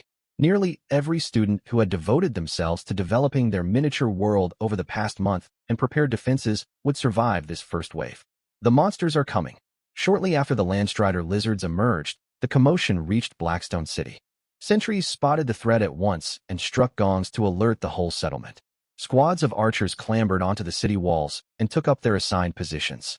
Long stood atop the ramparts, watching the approaching lizards. He held one arm raised straight in the air. First and second squad, prepare to loose arrows. Loose.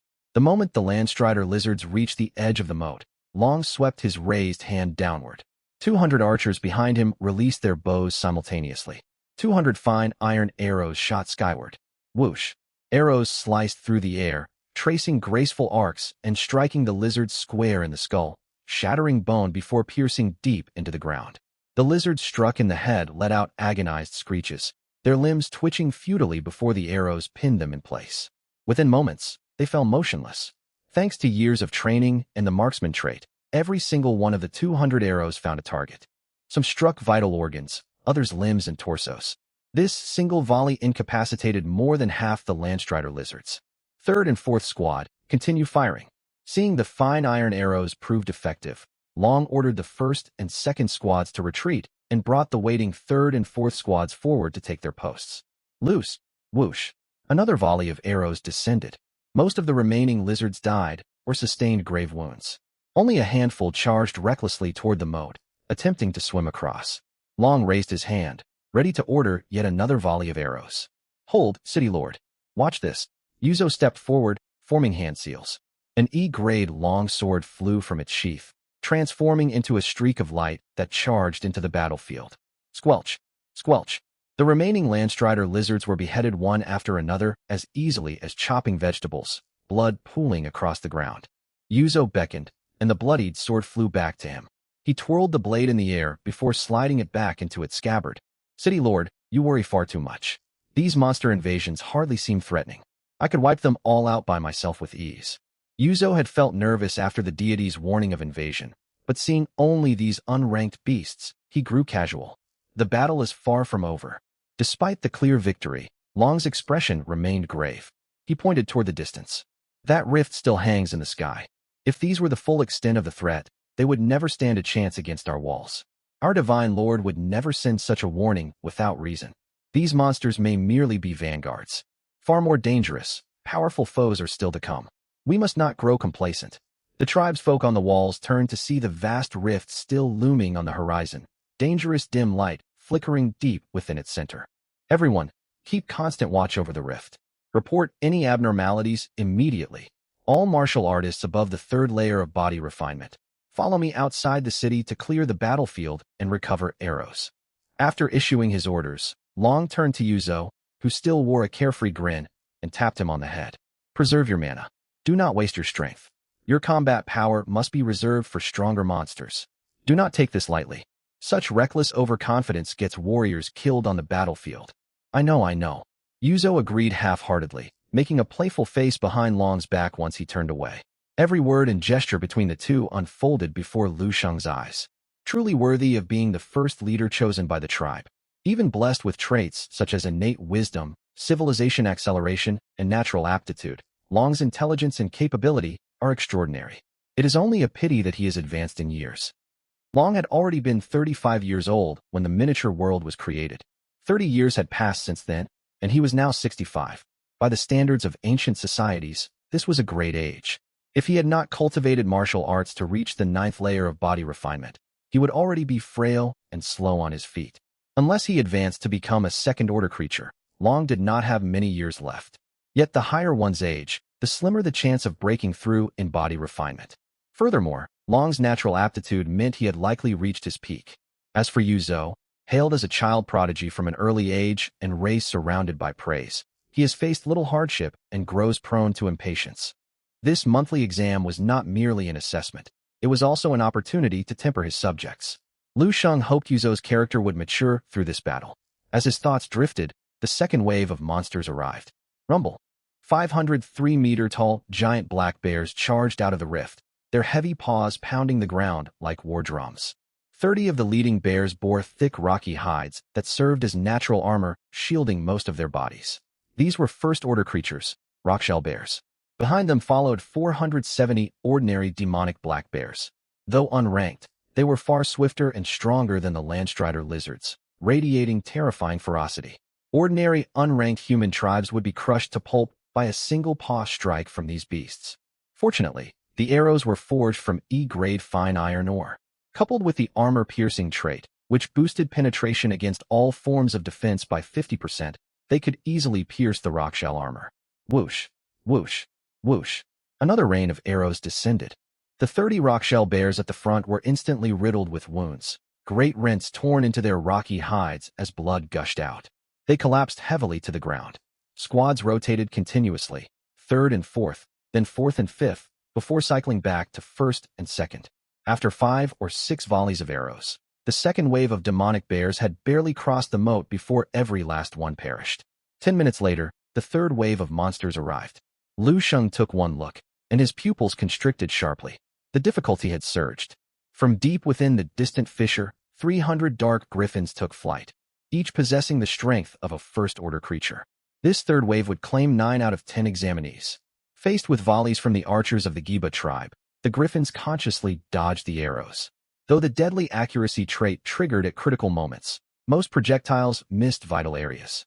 Moreover, as flying creatures, all the traps they had laid earlier were rendered completely useless. When they drew near the city walls, more than 100 bloodied griffins dove downward, lunging to seize everyone atop the battlements. An untrained tribesman was suddenly caught by the shoulders by one dark griffin.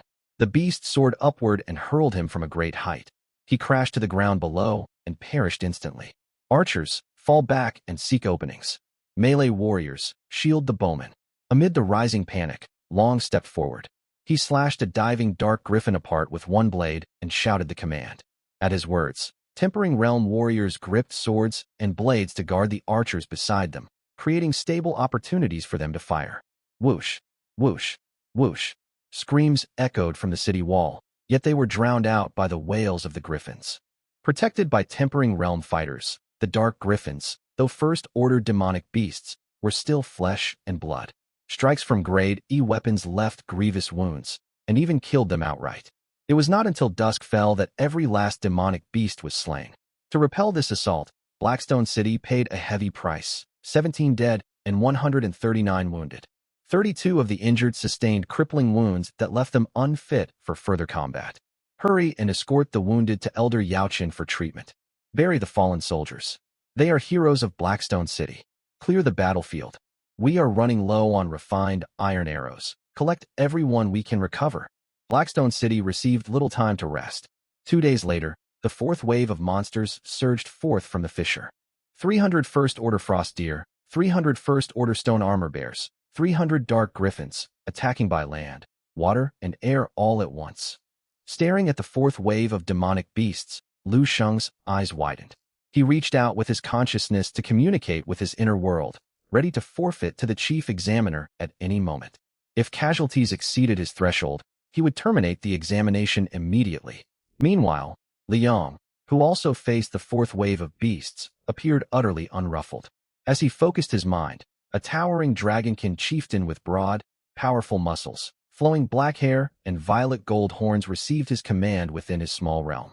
He began to direct over 1,000 first-order dragonkin behind him. Form the battle formation and hold the line. Roar.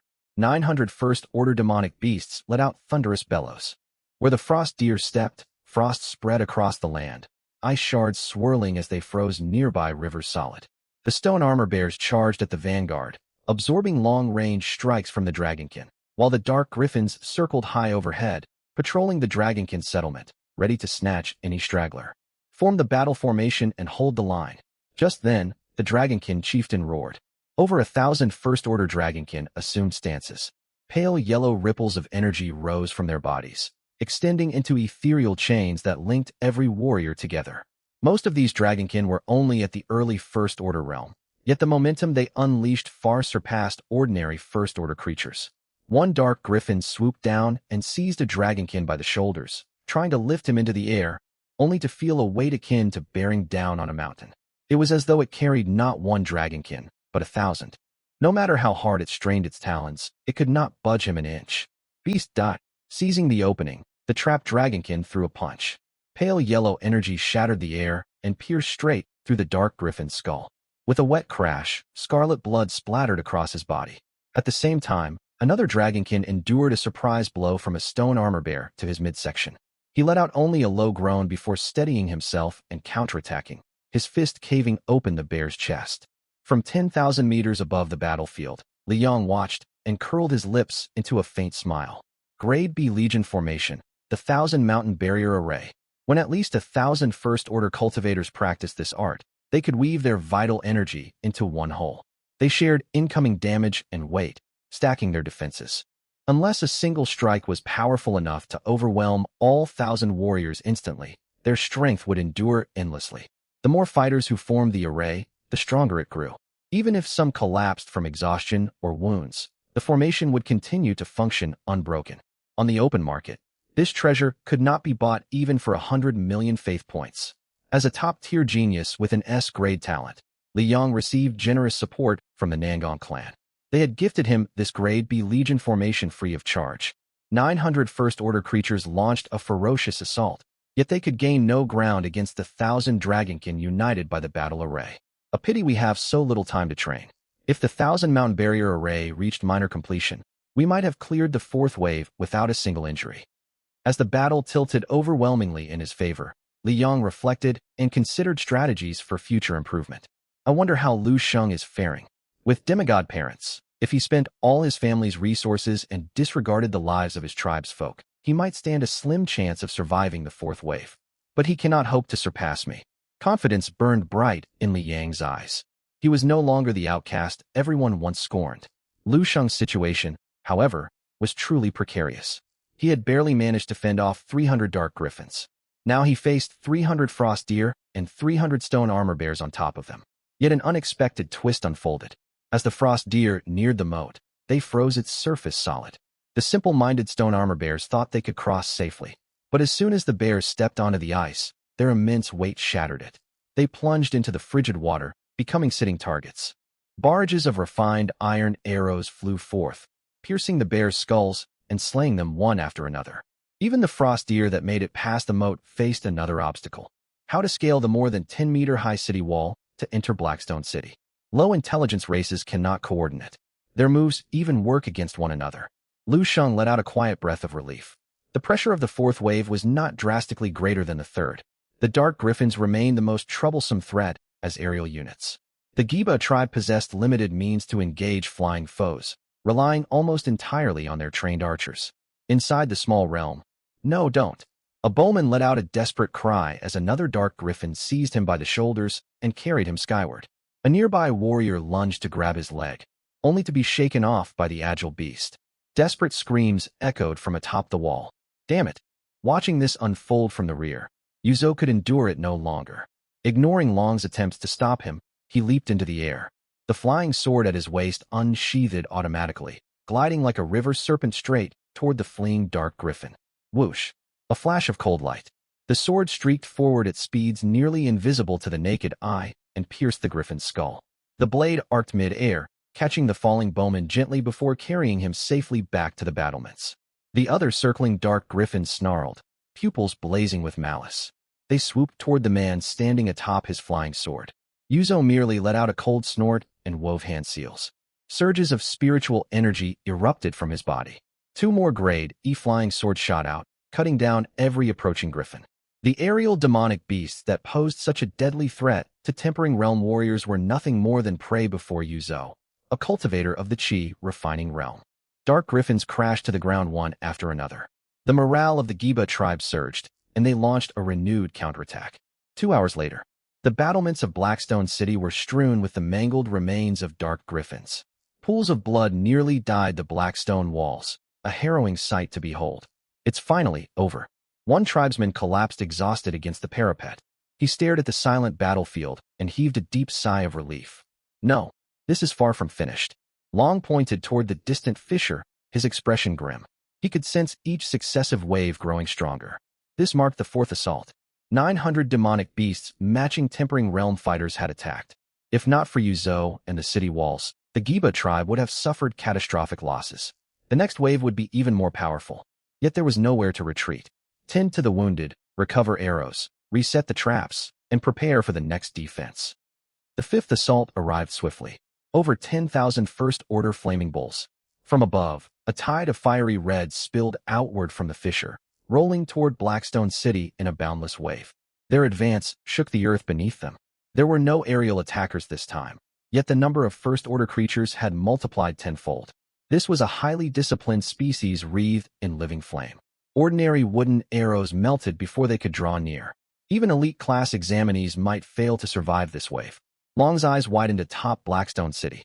He fought back his shock and shouted once the bulls entered firing range, Loose arrows. Whoosh, whoosh, whoosh. Dense arrow storms descended on the herd, felling barely 100 bulls. They failed to halt the formation's advance. By the time the flaming bulls reached the moat, fewer than 3,000 had fallen. Boom. At the riverbank, the towering bulls kicked off with all four hooves, leaping neatly over the several-meter-wide moat and slamming hard against Blackstone City's walls. Rumbly. A deafening roar shook the air. Stone fragments sprayed outward, and the thick ramparts shuddered violently. Fortunately, these were merely first-order creatures. They lacked the power to breach the 10-meter walls bolstered by the infrastructure master trait. The first wave of bulls crashed against the stone. They dented the wall slightly, yet the recoil knocked them unconscious. Before they could recover, the next rank charged forward and met the same fate. Initial alarm faded into confusion, then stunned joy among Long and the tribesfolk. Refined iron arrows rained down, swiftly cutting down the demonic beasts below. The seemingly hopeless fifth wave was repelled with surprising ease.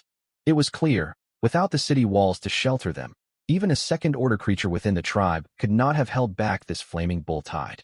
Excellent. Lu Sheng clenched his fist tightly. He suspected even the chief examiner who designed the trial never imagined an examinee could complete city construction within a single month after awakening their small realm. I forfeit.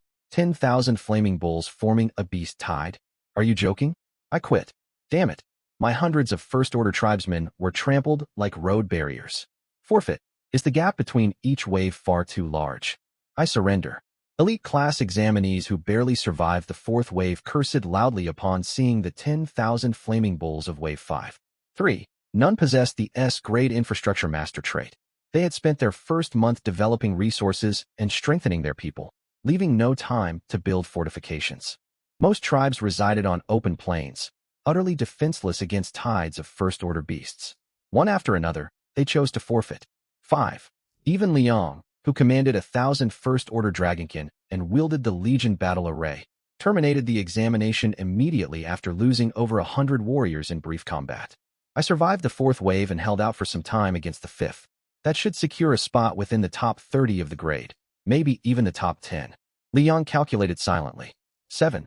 Though his theoretical scores lagged behind Lu Sheng, his divine realm prosperity and practical trial results would be far superior. Victory was assured. By his estimates, Lu Sheng would count himself lucky to rank within the top 100. 9.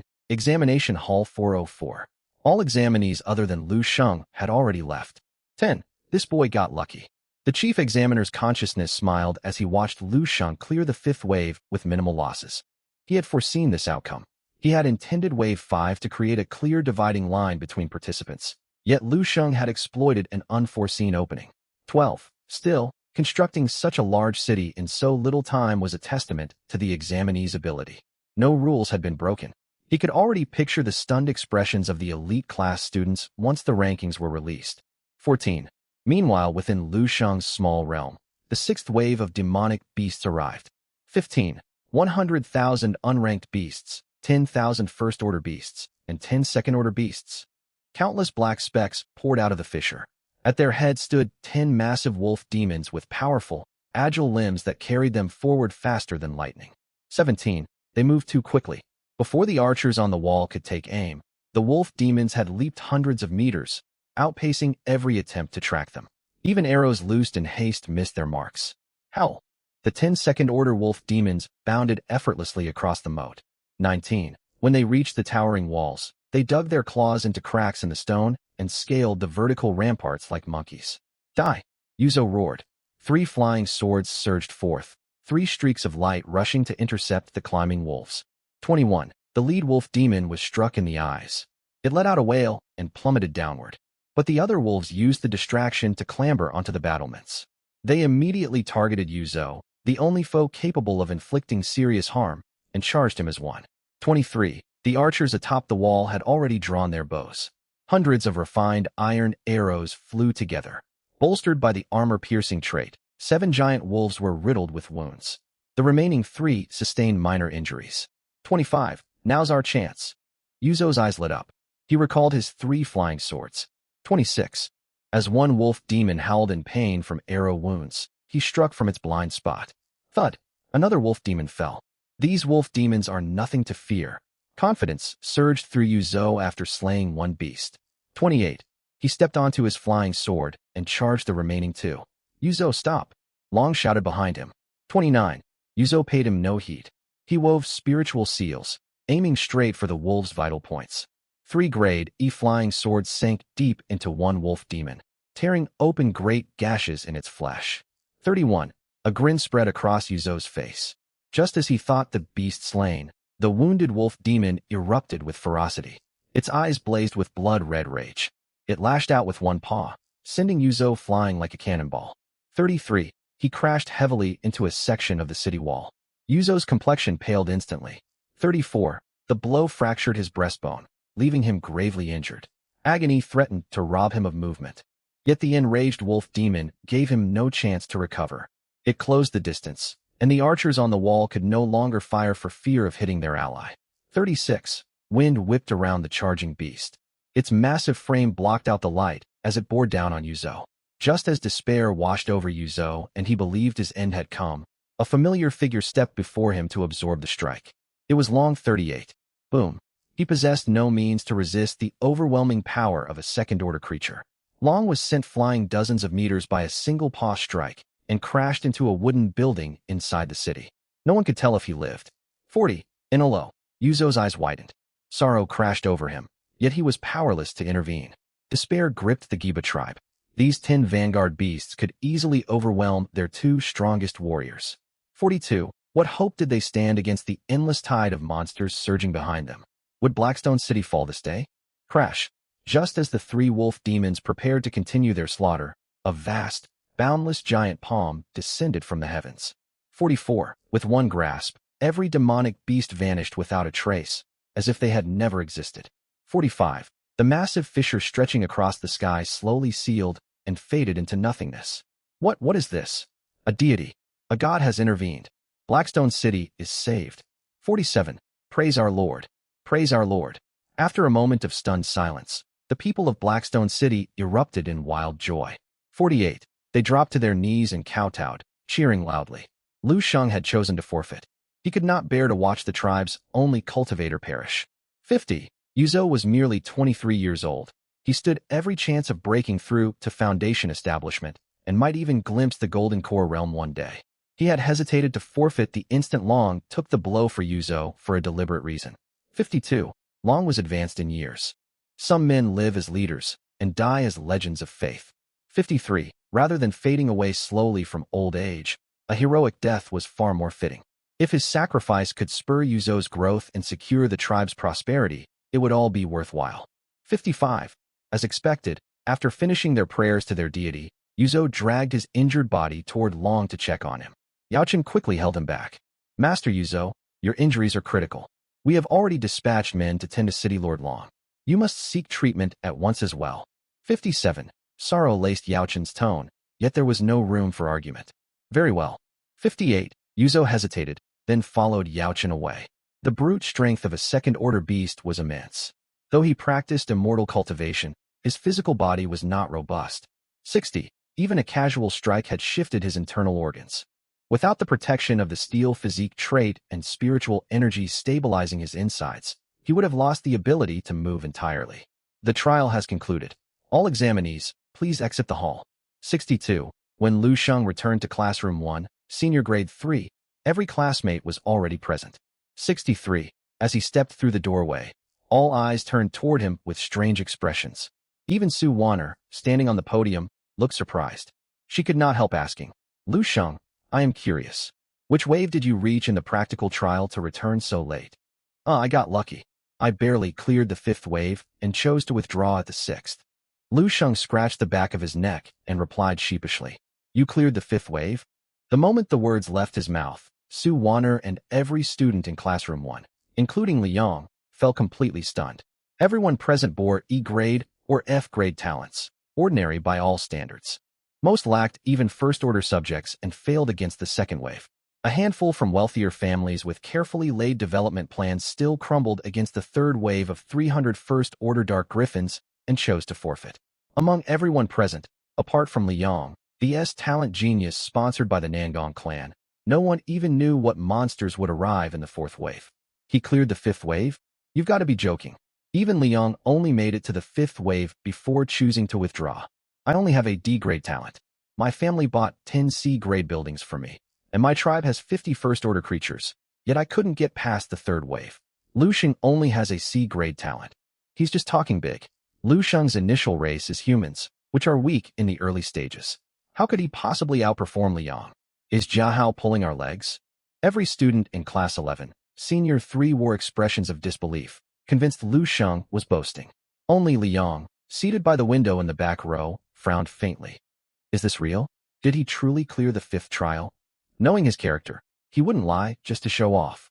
But logically, this shouldn't be possible. Liang racked his brains, unable to figure out how Lu Sheng endured the onslaught of 10,000 first-order blazing fireballs and counterattacked successfully. The only plausible explanation was that Lu Sheng's demigod parents had transferred all their high-tier resources and elite followers from their divine realm into his.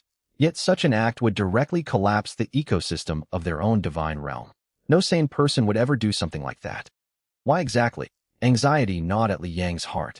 If Lu Sheng was telling the truth, that meant he had once again been outshone by this rival. All right, everyone, stop chattering. Let us hear what Lu Sheng has to say. Compared to the restless students, Su Weiner, a demigod, remained calm and turned to Lu Sheng. Though she was not the examiner, she had learned the contents of the practical assessment once all candidates began. The 5th wave of monster incursions posed immense difficulty. Even elite class prodigies backed by true gods struggled to pass, let alone Lu Sheng. She was genuinely curious how he had pulled it off. My tribesfolk possess high intelligence. Shortly after awakening their miniature realm, they advanced culturally, and several tribesfolk with architectural talent emerged. They constructed city walls surrounding the tribe.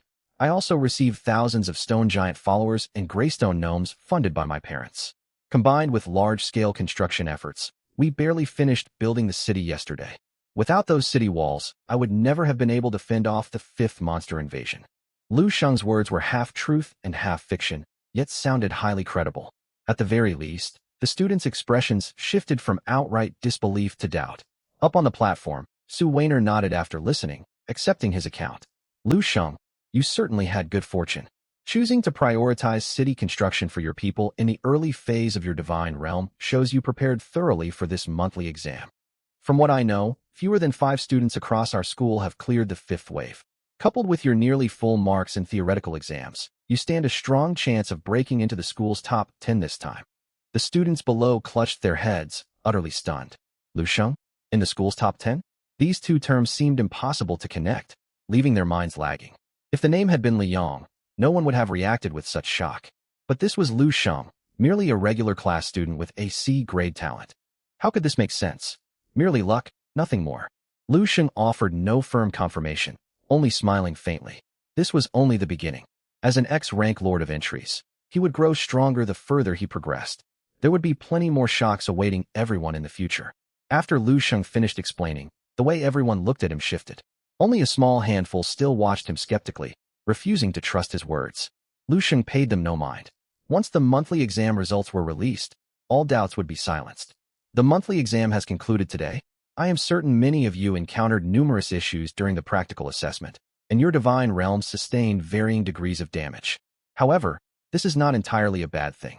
I suspect many of you provide your tribesfolk with whatever they lack while nurturing them, and populate your realms with low aggressive creatures.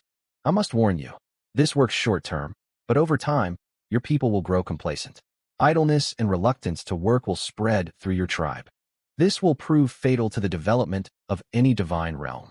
The conversation drifted away from Lu Sheng, and Su Weiner began recapping the exam to offer guidance.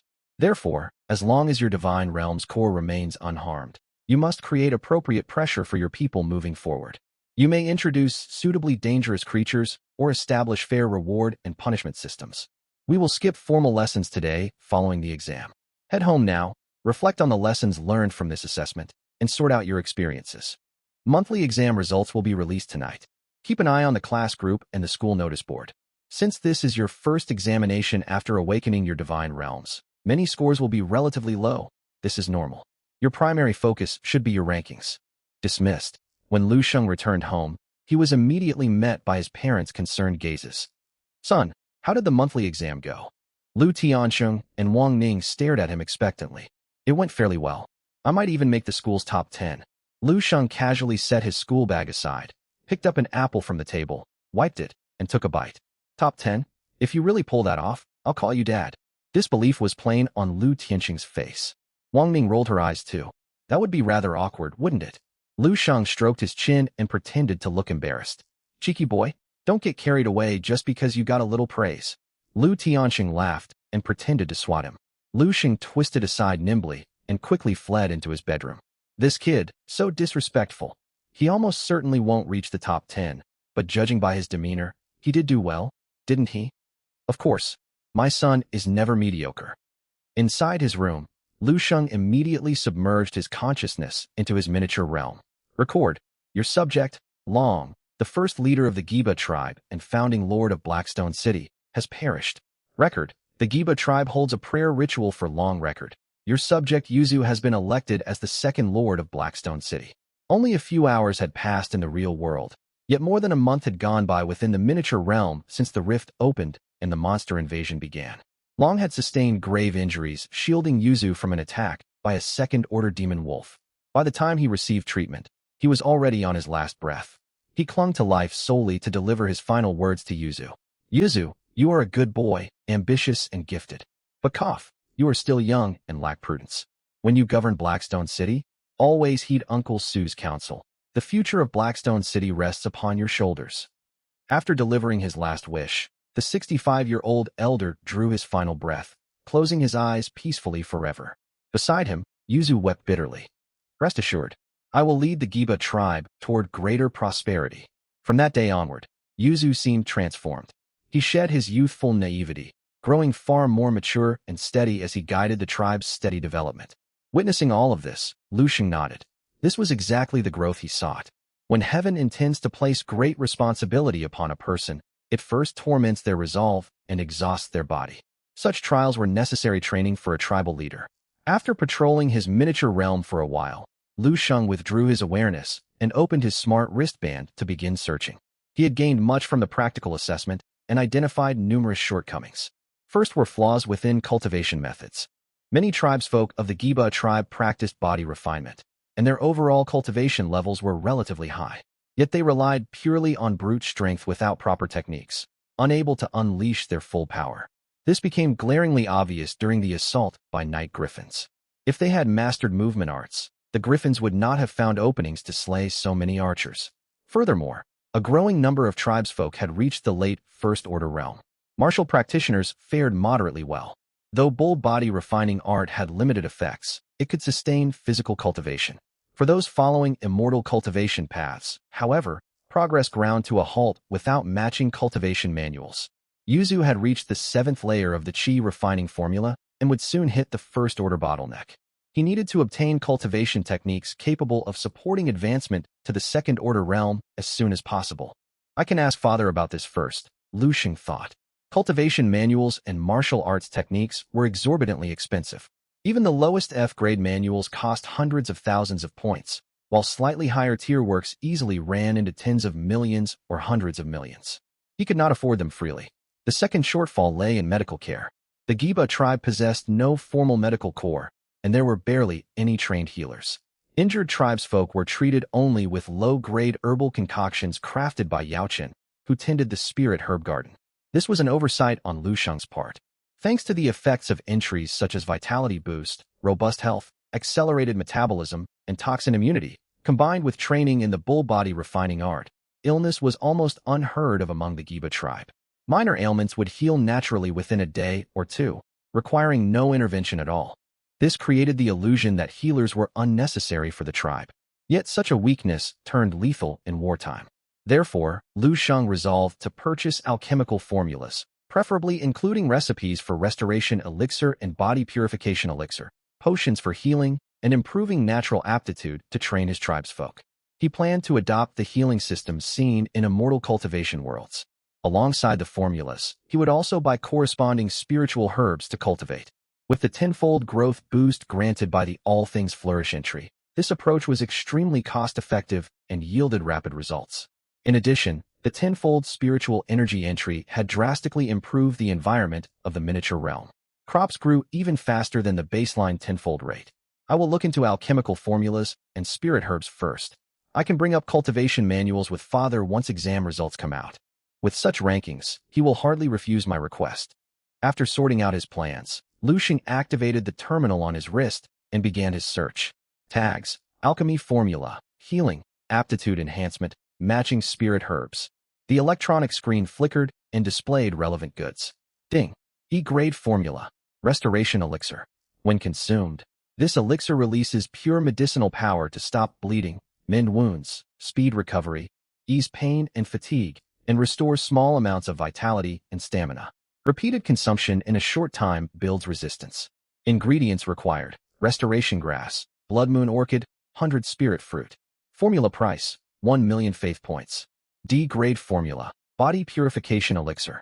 This elixir purifies the physical form, flushing out impurities to moderately improve innate talent. The effect only applies upon the first consumption. Ingredients required: spirit spring water, cold jade crystal, 100-year bone vine, 100-year spirit ginseng. Formula price: 3 million faith points. Notice: alchemy formulas are protected intellectual property. Buyers are granted usage rights only. Unauthorized distribution will incur legal sanctions under Great Xia law. Intellectual property sure comes with a steep price tag. Lu Sheng muttered, purchasing both formulas. He also bought 10,000 saplings of each of the 7 required medicinal plants. Since the spirit herb garden was already full, he enclosed a new plot of land outside the city walls to grow the herbs. He also spent 1 million faith points on an E-grade alchemy furnace, reducing his account balance to a mere 5-digit sum. Meanwhile, Yao Chun, who tended blazing fruit trees and flesh mushrooms patiently within the miniature realm, suddenly froze. Knowledge of how to brew restoration elixir and body purification elixir flooded his mind, including precise heat control, ingredient order, refining durations, and all other detailed requirements. He also learned the effects of the 2 potions. These 2 formulas shall spare the Giba tribe suffering from injury and sickness, while the second enhances natural talent and accelerates cultivation progress. 5 li west of Blackstone City lies fertile land planted with ingredients for these elixirs. Once they ripen, you may harvest them. I bestow an alchemy furnace upon you. Do not disappoint my expectations. The voice echoed from endless distances and faded away. Yao Chen dropped to his knees and called out loudly, I shall abide by your divine teachings. I will master this craft diligently and live up to your grace. Yao Chen proved naturally gifted in this field. He quickly grasped the refining process and began practicing alchemy. With abundant herbs for trial runs, he successfully crafted his first batch of restoration elixirs 2 weeks after receiving the formulas. As he grew proficient, his success rate rose sharply. He then moved on to refining body purification elixirs, trained apprentice alchemists, and distributed the potions widely among the Giba tribe's folk. Lu Sheng watched the developments with great interest. Ding ding ding. A flood of notifications popped up on his smart wristband. Lu Sheng raised an eyebrow and withdrew his consciousness from the miniature realm to check. The chat application showed over 99 unread messages, originating from the class group, the Senior 3 student main group of Linhai No. 1 High School, as well as private messages from Zhao Mingjian and head teacher Su Weiner. Everyone was discussing one single subject: the monthly exam results. Lu Sheng opened the private chat channel with Su Weiner first. Congratulations, Lu Sheng. Your results for this Senior 3 monthly exam are as follows: 99 theoretical points, 107 divine realm prosperity points, 383 practical assessment points. Your total score stands at 589, ranking 4th across the entire grade. This is not 4th place within the regular classes, 4th among all Senior 3 students of Linhai No. 1 High School, including the 90 divine descendants in the elite class. Lu Sheng, you have truly astonished me. Su Weiner's excitement was evident in her message. As a regular class teacher with decades of teaching experience, she had never seen one of her students break into the grade's top 4. While it was merely a monthly exam, the achievement alone filled her with elation. 4th place. Lu Sheng was surprised upon seeing his ranking. He had only hoped to enter the top 10 and had not expected such a high standing within that tier. Still, this was excellent news. Higher rankings brought greater recognition, alongside richer rewards from the Ministry of Education. Lu Sheng typed a modest reply. I owe this to your guidance, teacher.